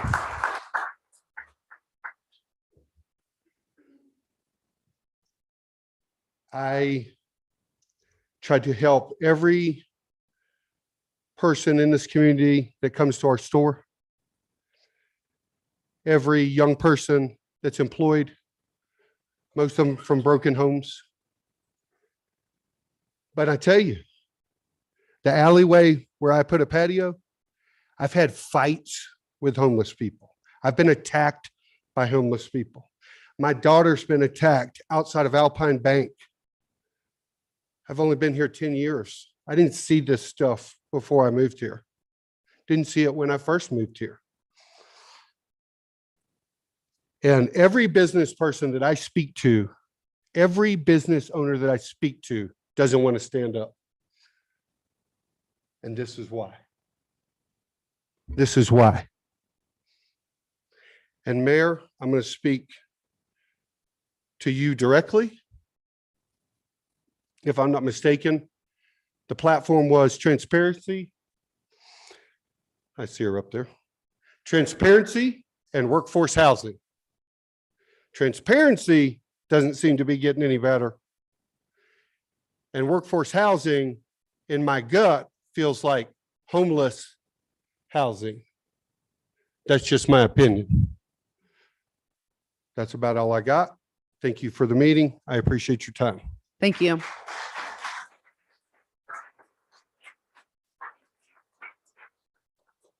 Certainly would like to hear from you. Did you want to? Okay, yeah, if you can keep it brief, we're going to try to, it looks like we have maybe, do we have one or two more online? One. Okay, go ahead. Yes, please. Okay, my name's Sarada Leavenworth. I live in the county. Wow, a lot of really, really passionate, good, interesting, heartfelt comments. I think I just wanted to say that I've been working on these issues for a long time in our beautiful community. And what I see happening across the country is groups like us trying to figure out what to do, because so many of us don't have a house. Simple as that. So there's a lot of, you're right. There's people who are using drugs. There's people who are doing other stuff. But the vast majority of the folks who are unhoused in our community just don't have a house. They're not using those needles that you're seeing. They're not fighting in the alley. There's some folks doing that. You're right. I'm not questioning that. But the vast majority are not doing that. They're just trying to live. And I will point out that I think for a lot of us, we have the luxury of hiding our poor behavior because we have a house to hide it in. And when we have crisis, we have a network of support to support us in. When I had emergency surgery, I had 5 sets of parents to help me. But a lot of people don't have any parents to help them. So their crisis is just more obvious because they can't hide it the way a lot of us can. And I will share with you that, there's been a lot of comments about it being outweighed, that there's more people unhoused here than elsewhere. It's just not accurate. Our community is really representative of the challenges facing all communities in our country. So if we want to find a way to tackle this, because I've got a kiddo, I want it safe too. We all want the same things. I love our business community. We need our business community. So if we want to tackle this, we have to align and get creative together. Because saying we don't want this, that's true. None of us want people to experience homelessness. None of us want that happening, right? But just saying we don't want it isn't going to make it go away. And just not having something at the fairgrounds isn't going to make it go away. Just not having Purple Cliffs isn't going to make it go away, because it's a societal challenge that we're tackling in our country. And by the way, people don't come here for Purple Cliffs. They don't come here for a warming shelter at the fairgrounds. The vast majority of folks here unhoused live here. They've been here a long time and they live here. Sarada, sorry, we're out of time. Thank you so much. That's all I Okay, got. thank you. Okay, I think we might have one more. We're going to have time for one more because we need to move on to the next item of agenda in recognition of Barbara Noseworth. Can we please have it quiet? We have one more. Jennifer Zaraka, you are the last person to speak. And if you can unmute yourself, you'll have 3 minutes. Thank you. Good morning. My name is Jennifer Zaratka. I live in the Crestview neighborhood, and I've lived here more than half my adult life. I have been involved in voluntarily in issues with the unhoused since 2018, meeting with MANA, meeting with the sheriff, meeting with the county, providing letters and feedback, and trying to be a part of the solution and providing suggestions. And, you know, I too have given the homeless rides and taken them with my kids to Subway and bought them a sandwich. I grew up on social services, so I know what it's like firsthand. But what I don't understand as we sit here is, for example, I called the Durango Community Shelter just this morning and there's availability. They have beds for a family, a female. They always have a bed for a vet. And every time that these issues come up, I call the Durango Community Shelter and they have availability. So I don't understand the discord. I don't understand how we're afraid that people are dying, and yet there are some resources. It's not perfect. And I know that the Durango Community Shelter is drug-free. So it comes back to this problem of a broader issue. We brought up the Denier Center years ago to be able to provide a facility to people so they can get mental health services, so they can get rehabilitation services. But all of that aside, I want to flip the script for just a moment, because what is so disappointing to me is that, I'm sorry, I love kids. So I think about our youth in this community and we talk about keeping them safe. That little girl that got up there and just spoke, that should be a deal breaker for everybody, because our responsibility is to keep the kids in our community safe first. And we all know that there are issues with the unhoused, and not all of them, but there are very serious issues that we can't deny. And when I mean flip the script, what I mean is all this time and energy and money that we are putting towards addressing the unhoused. Can you imagine what it would mean if we would show the same support for the youth in our community? I don't know if people realize that there are serious mental health issues among our youth. It is now like a norm for middle school and high school boys to go to therapists. There are serious drug issues among the youth in our community, and they don't have a lot of resources. Within the school district or privately, it's expensive. Kids don't know where to go after school. The rec center is overwhelmed. And I also wanted to just quickly remind people who haven't lived here very long that Mana's Soup Kitchen is rented by the city for what, $1 a year. And Mana was supposed to be a youth center. Can you imagine? Okay, how we're at our amazing time. I'm it would sorry. be? Thank you so much. Thank you everyone for your participation. We're going to take a 2-minute break.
on any of the two proposals, if we're not even should take that back, any of these two issues that you would like staff to work on, let me kind of go back so I can be clear on what those were. The first one is there is some interest that we have talked about in the unhoused community group, unhoused group with us in the county, as well as possibly with the CCH in regards to a temporary managed camp solution. Is this something that you would like staff to work on actively and determine if there is a possibility to do a temporary managed camp solution, either by possibly looking at land to lease as a short-term solution, or if an entity that's a nonprofit organization, a possible religious entity comes up and says that they have land that they would like to provide, are these options that you would like staff to pursue if those were to come up and work on? Yes.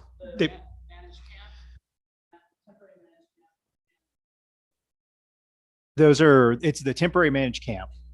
That kind of is one, and it is a little bit trying to get it to where you would go through. There's the temporary managed camp, and there's two ways that have been brought up of addressing in that temporary managed camp.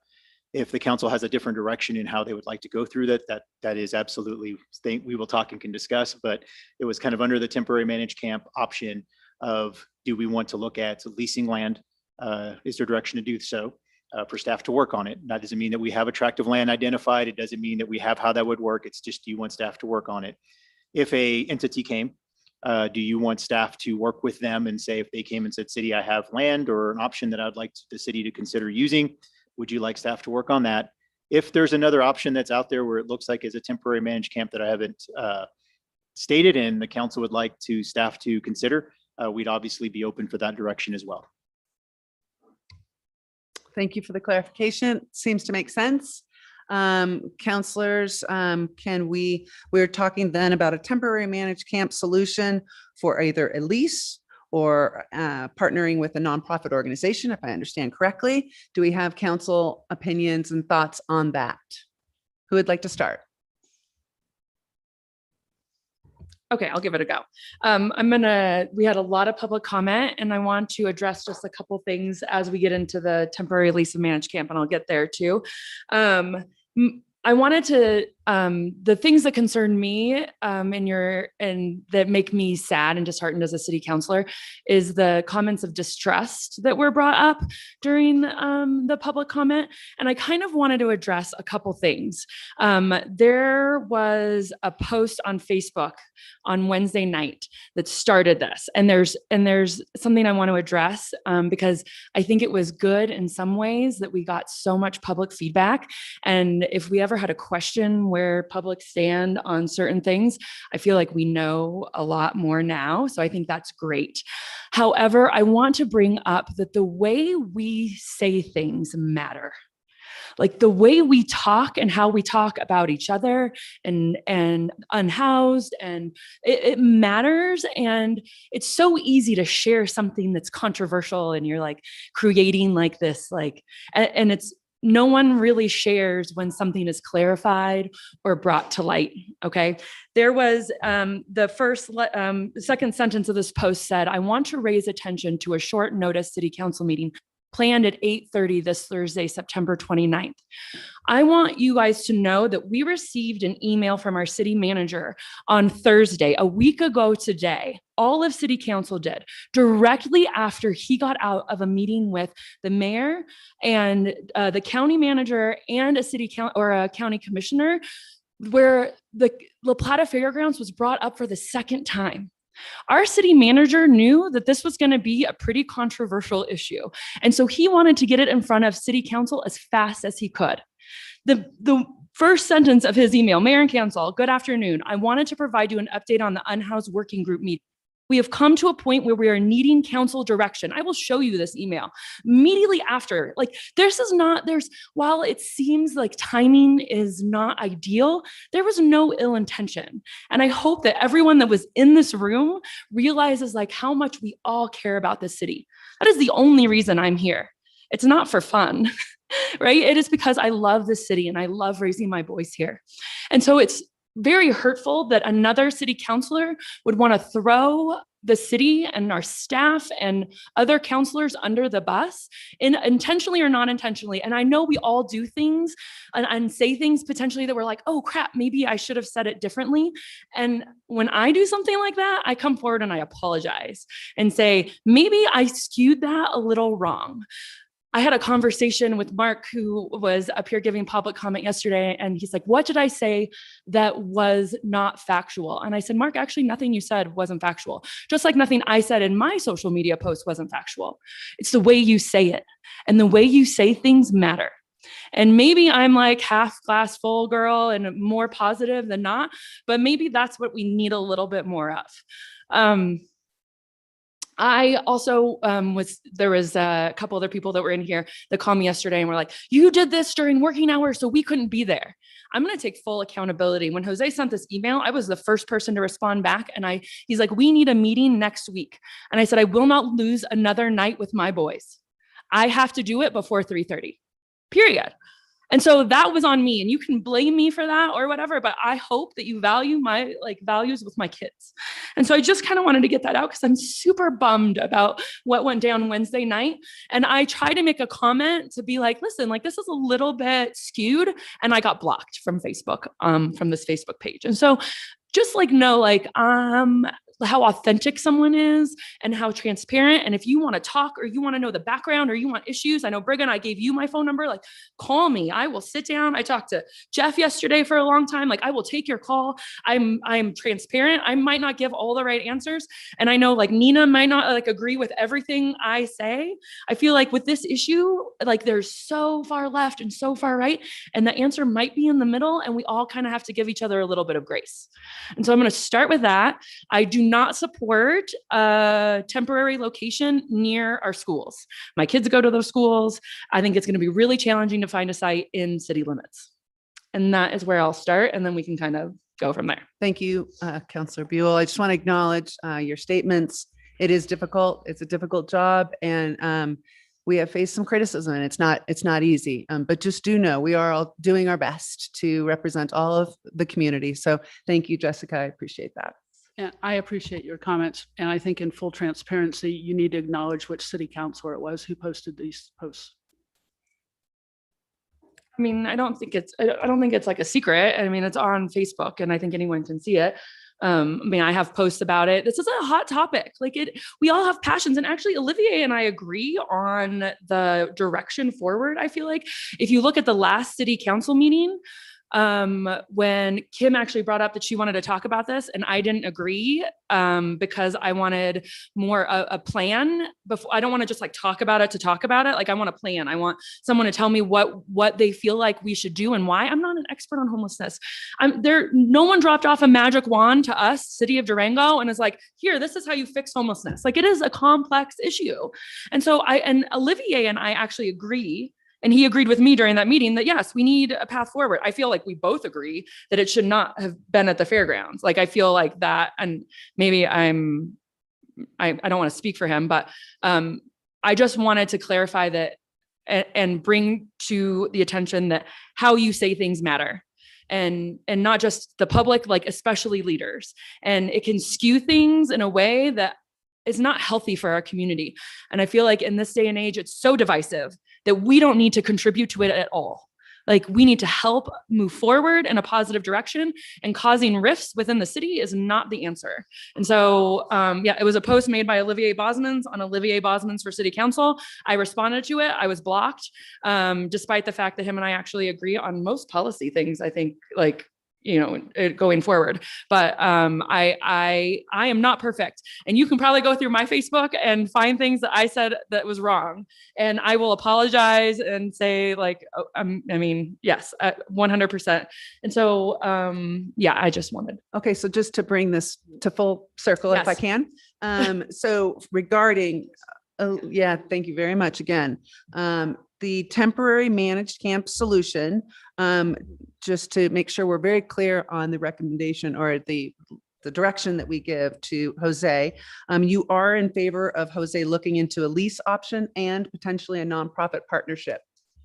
Yes, continuing that path forward, but I am strongly against it being near a school, near the river trail, near like anywhere where, we heard from Chief Bramer, I don't know, a couple months ago, maybe, about the statistics and crime that increase when the homeless camp was at the tech center versus now that it's at Purple Cliffs. It is obvious that crime and calls increase wherever there's a population of like grouped, if that makes sense. And so I would be in favor of them going forward with like looking into potential options, not on land within the city limits, probably. Okay, Unless and there's- so for you, location matters. Yes, look into options for managed camp, but location matters, not near schools, not near River Trail, preferably, I would suggest either on the outskirts of the city or out of city limits. Yes. Okay. Next counselor. Thank you, Mayor Pro Tem. I will first respond to the Facebook page. I did post that. I posted it shortly after the agenda was posted for that meeting. That would be the appropriate time to share that concern and make people aware of an upcoming meeting. I feel continuously attacked by this council, including statements amongst council saying that what I wrote is incorrect or inaccurate. Most of my post was a direct copy of language from the agenda meeting. And I think this is all diverting attention to the problem that we're facing and the lack of progress we have made over the last 3 to 4 years. Obviously, this is not new, but we are now dealing with emergency decisions on a site where a long-term solution has been known for the last 3-4 years, which is a permanent managed either tent site or transitional campsite. So there's nothing new except for we have not, as leadership, elected officials of our community, have not made decisions for the last 3-4 years. And now we're dealing with the consequences. In a way, you can say that the behavior that we see and the impacts from the homeless population on our community is a direct or indirect result of the lack of decision-making from this council. So yes, you can blame me for sharing and raising awareness of an upcoming meeting. I think it is my duty as an elected official to make sure that our population and community is aware of some serious discussions that are taking place that impact our community.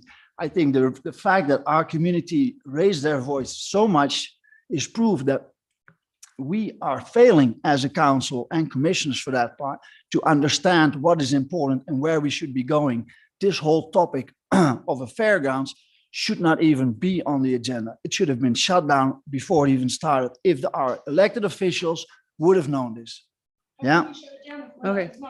So let's. So that's the first thing. And the second thing is if people accuse me of friction or whatever, or stating inaccurate or incorrect things during that Facebook post, please point out what you're talking about, because maybe that's part of the friction. Instead of working together to a solution and dealing with the problem, trying to divert attention on other stuff. That's the first thing. To the question at hand, the temporary locations.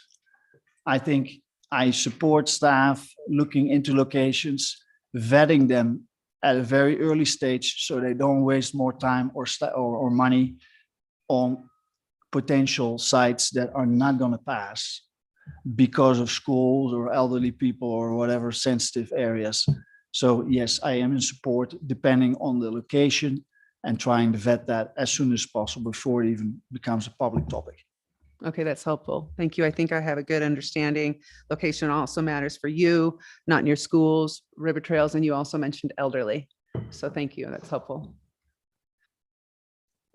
So on the temporary managed camp topic, and I have another topic I want to speak to when I'm done with that, but I believe that I would prefer that a temporary managed camp not be located within the city limits. I would prefer that there be significant regulations and guidelines around it. I would prefer that only people that are residents of our community and who register with us are able to use this facility. That is the only way to stop the concern, to address the concerns that people have in our community of new people coming into the community to take advantage of a system that we are going to set up and try to help and pay for. And I believe we need to help our residents first and our people in our community first. And that's firm. I don't believe in helping the rest of the county. I mean, the rest of the country. I just don't think that's our job. Our job is the people who are here. Our people are the families and the children and other people who need help. I'm concerned that one temporary managed camp is not going to work because we have different populations. We have people who have mental illnesses and alcohol and drug abuse. And I, for one, don't think it's appropriate to house people with those kinds of concerns and issues who need that kind of help with families and people who don't have those kind of issues. And those families and people who don't have those kind of issues and want to work their way out of being unhoused and out of being homeless, they should have the opportunity to do so without having to address the problems that other people have. So I think this isn't a one answer. There needs to be more than that. And I appreciate Sarada's comment at our last Board of County Commissioners meeting, joint meeting that we had, which was that we have a large population of mental health and human services need people. And that is addressed at a federal and state level. We need funding. We need ways of supporting those people. I don't know how a city can do that without huge reinforcement. And that's another reason why we need to have a different type of situation. So it's different for each need. The third need, I don't think is a need. And those are people who want to free camp and want to be home free and want to travel the world and go wherever they want to and not be parts of the community. I don't feel that I need to support that person who doesn't want to contribute to our community. So if we're going to do a temporary managed camp, I want it to be outside the city limits. I want to provide, if we need to provide transportation, if we need to provide secondary offices for mental health people or MANA or NINA or anyone to provide support, great, I'm willing to do that. But I think we need very, very firm structure around what these camps or camp will look like. And it needs to be completely controlled to be only our residents and only people who register with us. And I also think that there's, within that mental health and substance abuse issue, there's at least two different areas there. One are people who are actively working with programs to get well and healthy and get back into the community. And then there's a group that can't do that right now. Someone spoke to that. They aren't ready. Those are also two different people. And the people who are working actively to get out of those issues, I believe we can give more support to. Because as a city, we can. We don't have the resources to support mental illness and substance abuse. I also want to make it very, very clear that over the past several months, I have requested several times that council meet at numerous meetings to discuss what are our goals, what does success look like, what are we willing to do? Do we want a temporary camp? Do we not want a temporary camp? Do we want a permanent camp? Do we not want a permanent camp? And council has denied those meeting requests. And if you go back and listen to our September 19th study session meeting, you will hear Councilor Bosmans deny my request to have meetings. He has denied every single request. And I want to make that very, very clear. He talks about responsibility and accountability, and he takes none of it for himself. He tries to foist it on the county commissioners and the city council. Thank you. I'm not done. I want to also thank everyone who came to public comment, everyone who wrote us letters and emails, and everyone who called us and talked to us. That's how we work. That's very, very important. And I really appreciate those of you who stayed to listen to the conversation that we had after your input. And I hope everyone else can listen to it, because it's really important to make your position known, but also to hear what is council really doing. You can't just listen to Facebook, read Facebook to hear what's really happening. You have to know it and be there. And I so appreciate that. So thank you very much. And I'll stop Thank for you. now. Okay. Mayor Noseworthy. Thank you. First of all, can you hear me okay? Is my volume enough? A little bit. It's really quiet. Okay, let me see if I can get any louder. Just one second. I want to let you know that we do have a closed caption on the screen. And I don't know if you can see it, Barbara, but for us, it's very, very helpful. So even if we don't actually hear you, the closed caption is translating very well. Okay, thank you. So first of all, yes, a huge thanks to everyone who came out and spoke. And my apologies that my schedule it did require that we try to limit it to about an hour. Just a second, sorry. I'd like to say that the working group started in on this as much as once we received the notice from the county that they were going to close Purple Cliffs. And we tried to take a holistic approach, recognizing that we need to look at what we can't necessarily address all of the unhoused in the community, that there were 400 that came out of that study, but that was not the number at Purple Cliffs. And the priority was really looking at that community and prioritizing children and families. And that has, we've had some progress. You might even say some success, at least in getting them out of Purple Cliffs and into homes. At the last meeting, both Councillor Buell and Councillor Bosman said, I want the working group to continue doing the work and come back. And that we met last week, and as Councillor Buell said, the city manager and I and Marsha Porter Norton and the county manager met. We had some new information. We had some new possibilities.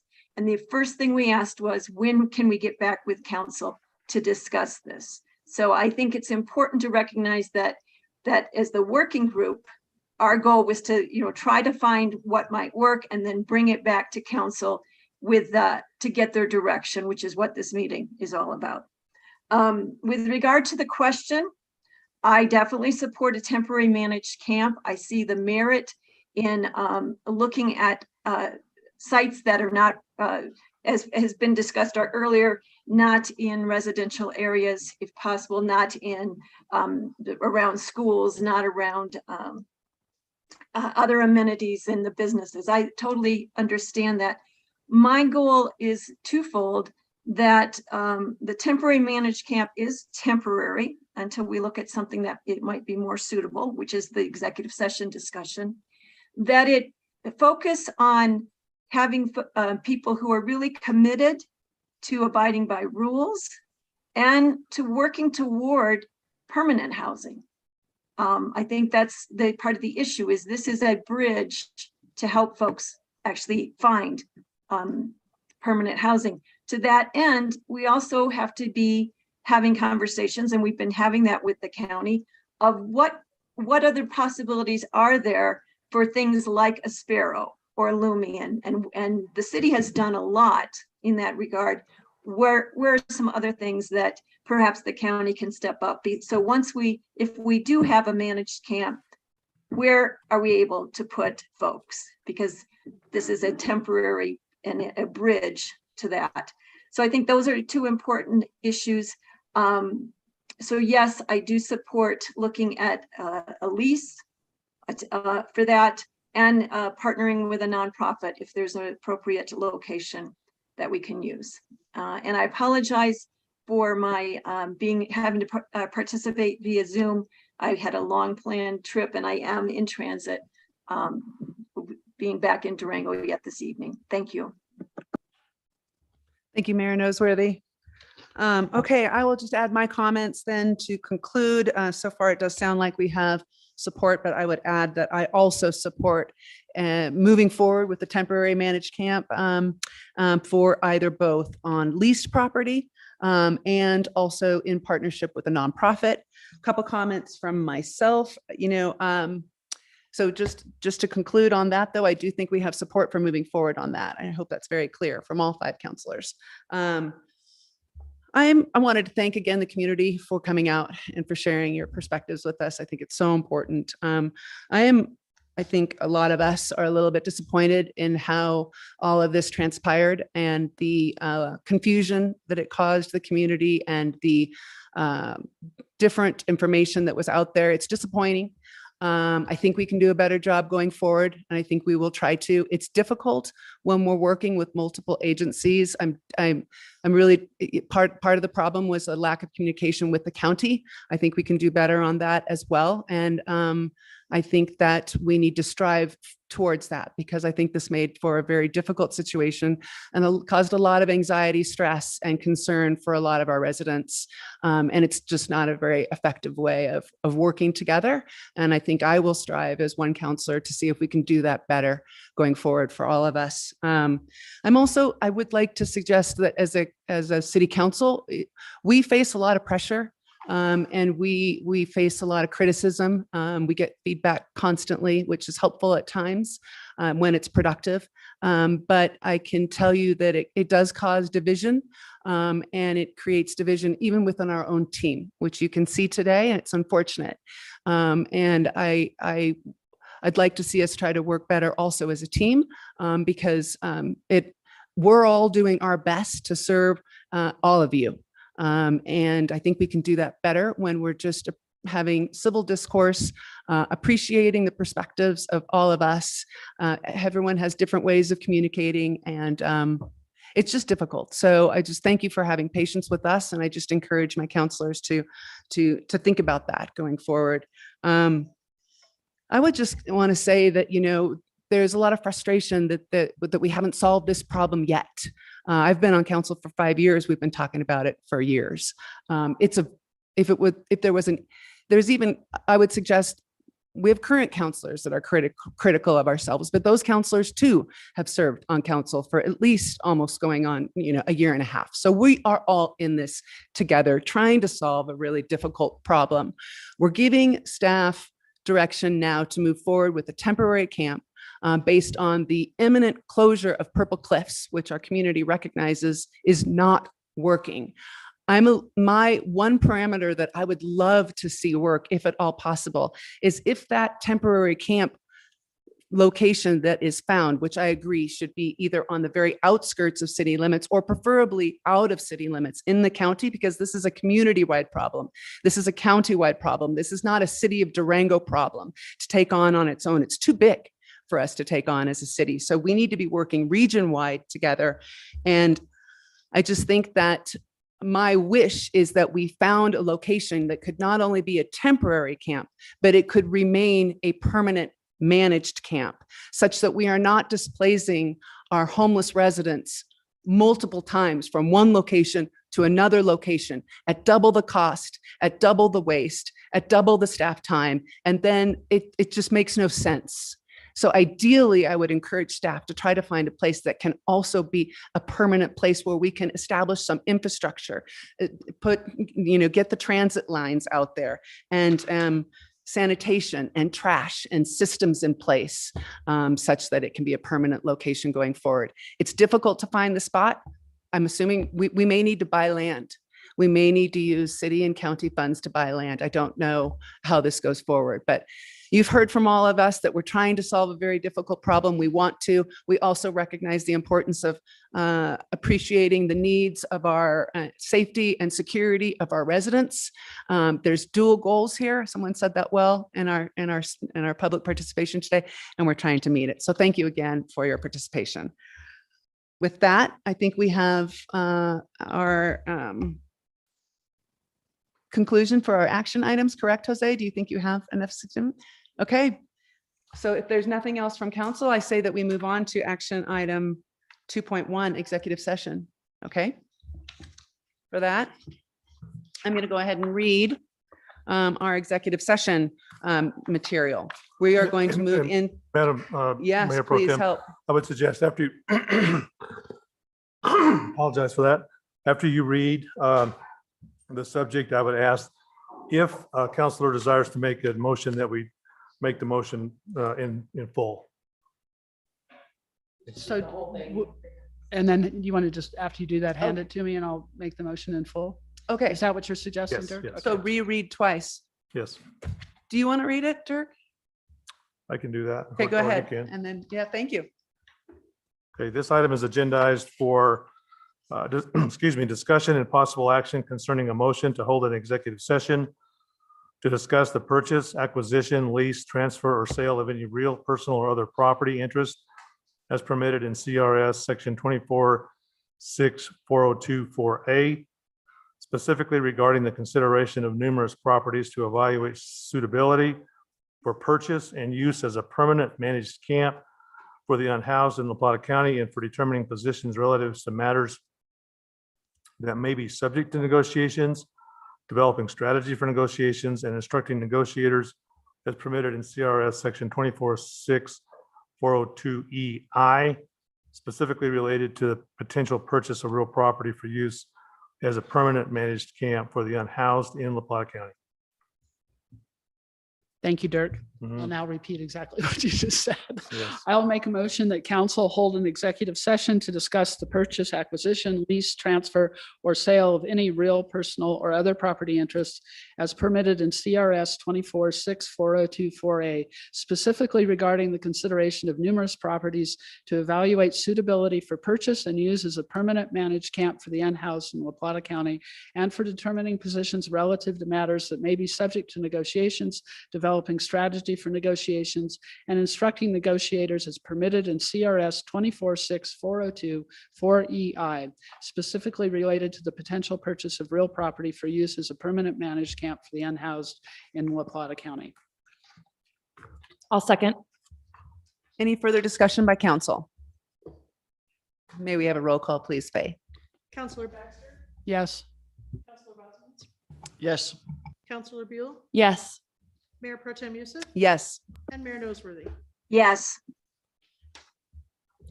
Thank you. With that, we'll proceed to executive session.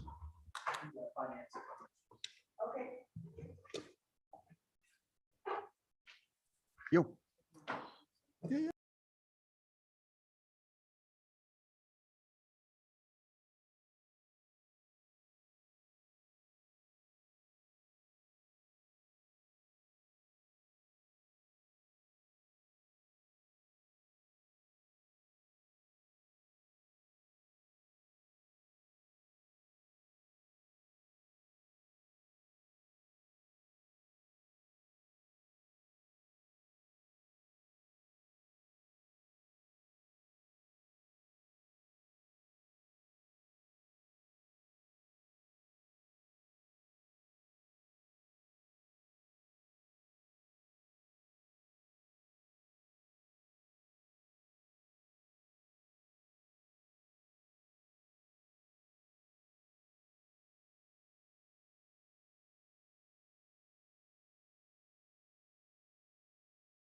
Mics are hot.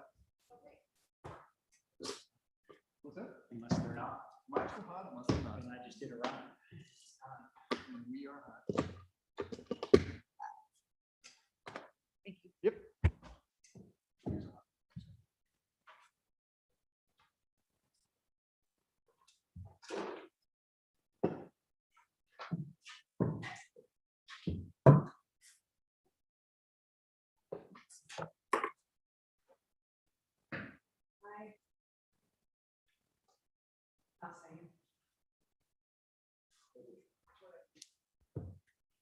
Where is Faye?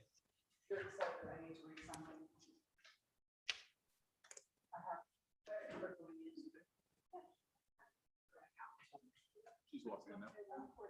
Yep. Barbara, you're on mute.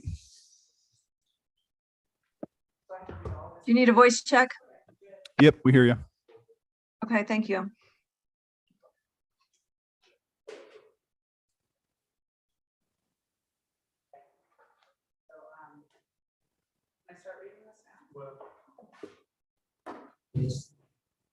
Are you up? We're good to go.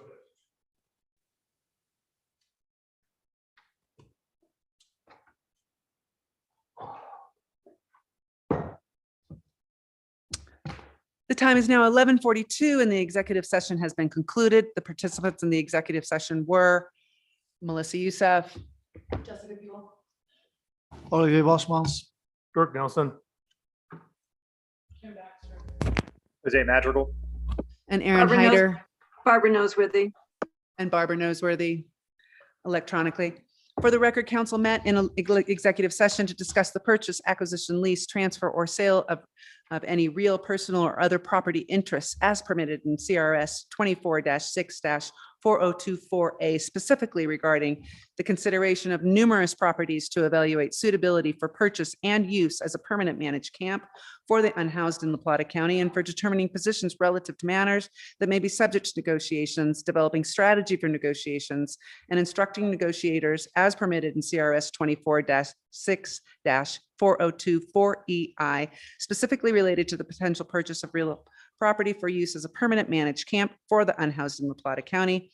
For the record, if any participant who participated in the executive session believes that any substantial discussion of matters not included in the motion to go into executive session occurred during the executive session, or that any improper action occurred during the executive session in violation of the open meeting laws, I would ask that you state your concerns for the record. Okay, seeing none, the next agenda item is adjournment. Before we adjourn, I would like to request that council make a decision on having a public meeting discussion and also decision-making process to determine what we want to do about a temporary camp. Nothing today, we made no progress on a temporary camp location today. What do we want to do now? What are our goals? What's success look like? What are we doing to provide a place for people to go when Purple Cliffs closes that is the least impactful upon our community and doesn't have people spread out throughout everything? I would like to request the council agree to have a meeting to discuss that so we can give direction to the community and move forward on this. Dirk, this item was not agendaized new business. I mean, I think what again, you're just asking for an agenda item.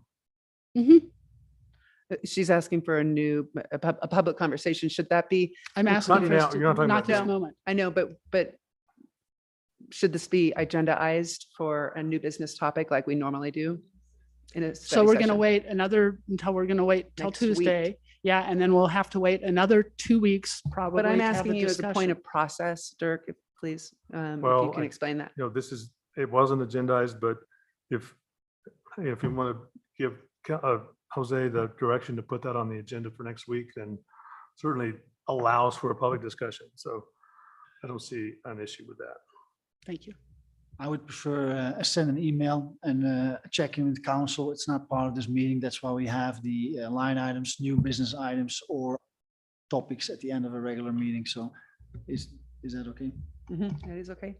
Other thoughts, council? Well, actually, decision-making via an email process would be less preferable than you giving direction in an open meeting. Why is that? Because we have a lot of times new agenda items being put on the agenda after a councillor makes a request for a new topic on an agenda item. Well, And then you have majority of council support for that specific topic, and then it goes on the agenda, and then the city manager takes care of it. Am I well, because missing- you're doing it in public. No, I think. Or do you not want to make a public decision about having a meeting? I want to get out of here. I'm like, this almost 12 o'clock. You want to get out of here when we're discussing, when we're trying to make. No, you cannot change the topic, Councillor Baxter. I think if you I'm want to have sorry, a but topic, Dirk this just is not a- on agenda. So for me, I'm not going to. Dirk just said it was fine for me to make that request and ask that question. So what I'm hearing is you do not want to have that meeting. He's not saying that. I'd like to clarify what he's In public, he does not want to identify whether or not he wants to have a meeting. He wants to do it by No, email. what I heard, my impression was that he is following process, and that's the same question that I was asking And Dirk. Dirk which- said this is fine. And I was asking, would you please stop interrupting me as well, please? If I could just say that normally, our normal procedures for city council is that in our study sessions, we have new business. There's a lot of passion around this issue right now, and we've just concluded a live meeting and an executive session, which has suggests that we're moving forward with possibilities of temporary managed camps and possibly managed camps. Therefore, we need to think about ideas of what a managed camp will look like. So the question remains, do we want to have that discussion at the next city council meeting as an agendized topic? The next city council meeting agenda is like crazy. Okay. Okay. So here, my thoughts are the same that they actually were on Tuesday when this got brought up last week, is that we have decided that this is a city and county issue, and that we have, as a team, have meetings, and we've met, and we're providing forward progress with the city manager, county manager, Marcia, Barbara, and plans. Like, I don't want to have another meeting where we like hypothetical, like I want an action plan in front of me with recommendations so I can say yes or no. And I'm not in the business of home, like what business are we in? I'm not in the business of solving homelessness. I don't know anything about it. So for me to sit here and have a discussion as to what success looks like for me is really hard unless I'm given recommendations. And so I struggle with this. Let's have an agenda item where we talk about what success looks like when I don't have our other partner with us, the county, and I don't have recommendations from, like staff and the council, like this is what this will solve. And I thought we talked about a managed camp, and that's what we talked about today, potentially moving forward with, and directing staff onto like some goals for that, because that would solve something that we've all talked about, city and county. And so that is, I still stand in the same spot. Great, thank you. Mayor Noseworthy? Yes, thank you. First of all, we did talk in the original meeting, and we did give direction about proceeding with a lease on a temporary managed camp, looking at that. And we did also provide or pursuing a land to partner with on a temporary managed camp outside of the county. So I think I do want to point that out, that we did provide that direction. I do believe, though, that while I appreciate being entrusted with serving on the working group, I am one voice. And so I really do need to hear from all of council. Where are we? Do we have a support for a low barrier camp or no camp? Where are we with this? So I do believe that as a council, we do need to come together. And Jessica, I appreciate your point about the county. And so it may be that the city and the county have a special meeting to talk about what is the appropriate level of services provided as far as this managed camp. What is the appropriate level of financing put into this? So I am all in for going forward. I will add that procedurally, we have used the study session for new business, but we've also used the city council to talk about new things that need to come up. And I also want to say that for me, delaying this, there's been a lot of comment about the lack of progress over years, or the lack of progress over the past year and a half with this council. And so I feel an urgency to sit down as a council and as a council and the county commissioners of what are the parameters here that we are setting forth and looking to achieve. So I appreciate that. I would support having a meeting for the council to come together as a council, and also with our partners, the county commissioners. Okay. I appreciate everyone's perspective. My thought is that we do need to have the conversation. I am concerned about having a structured conversation, much like Councillor Buell has suggested. There's so many different avenues, and I too do not consider myself a homeless expert in this. And so for us to get in a room and think that we can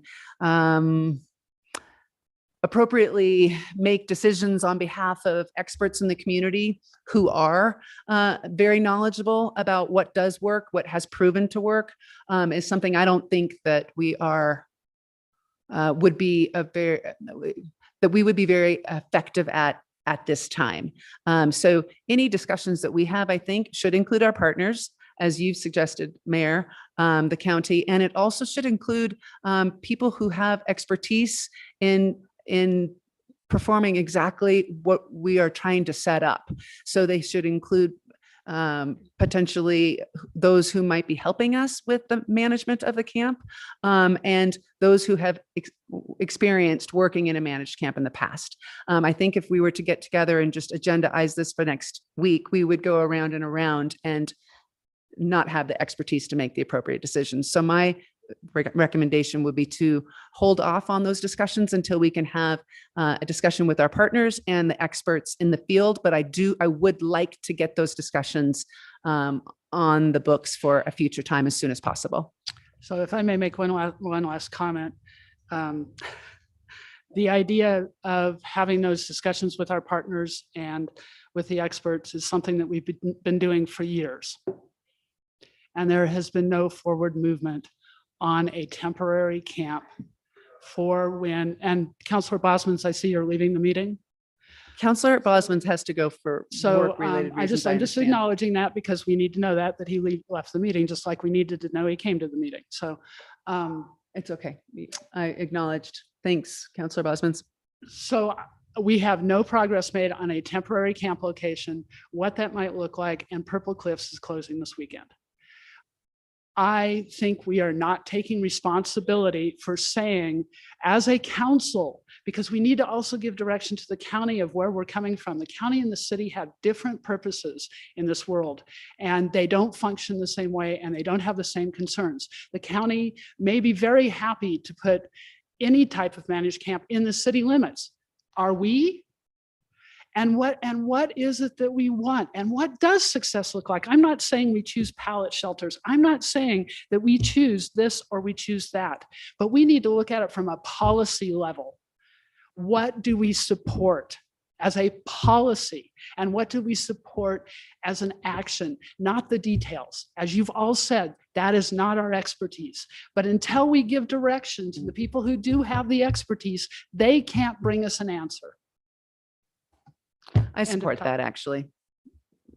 I think that given that we are to provide policy as a overarching direction, maybe but I would support that if we could have that conversation with council at high level policy discussions only after a time where we might be able to be informed of staff recommendations on what those what some of the parameters around that camp might look like. I think trying to get that on the agenda for next Tuesday is not something that I would recommend, because I don't think staff will have had time to make recommendations to council. And I think that needs to be thought out and maybe even brought to the working group such that they can sort through and bring some recommendations to council. If we can get some recommendations on the parameters of what a managed camp might look like, be it high barrier, low barrier, all of those items around it, I would support a council discussion. So possibly the second meeting in October. I don't know. That would be up to staff to determine if they could get those recommendations. Is there any support for setting up a special meeting for this discussion and not following our every 2-week agenda? I think actually right now I would suggest, it's my opinion, that we have had an absolute abundance of work on the part of our city staff right now that I'm also trying to be cognizant of. We gave staff direction right now to move forward with temporary location sites. We've also had. No, we didn't with permanent location sites. No, temporary.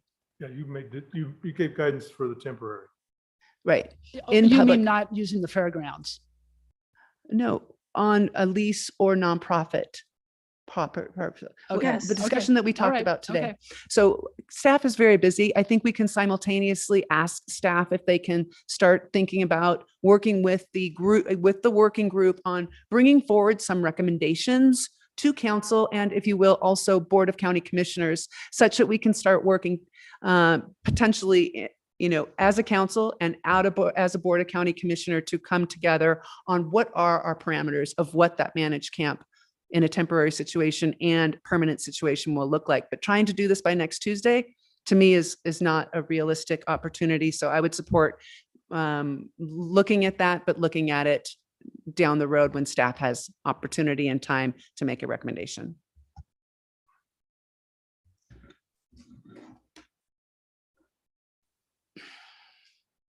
My apologies to the unhoused and to our community for council not having had these conversations earlier so that when Purple Cliffs closed, we would be having a path forward for everyone. Okay, I'm going to adjourn this meeting. I think we've all had a nice enough conversation today. Do I have a motion to adjourn? So moved. Do I have a second? Second. Thank you, Barbara. Any further discussion? Yeah. Faye, may we have a roll call, please? Mayor Noseworthy, Yes. Counselor Beal, Yes. Counselor Baxter, Yes. Counselor Bosman's, Mayor Pro Tem Houston. Yes.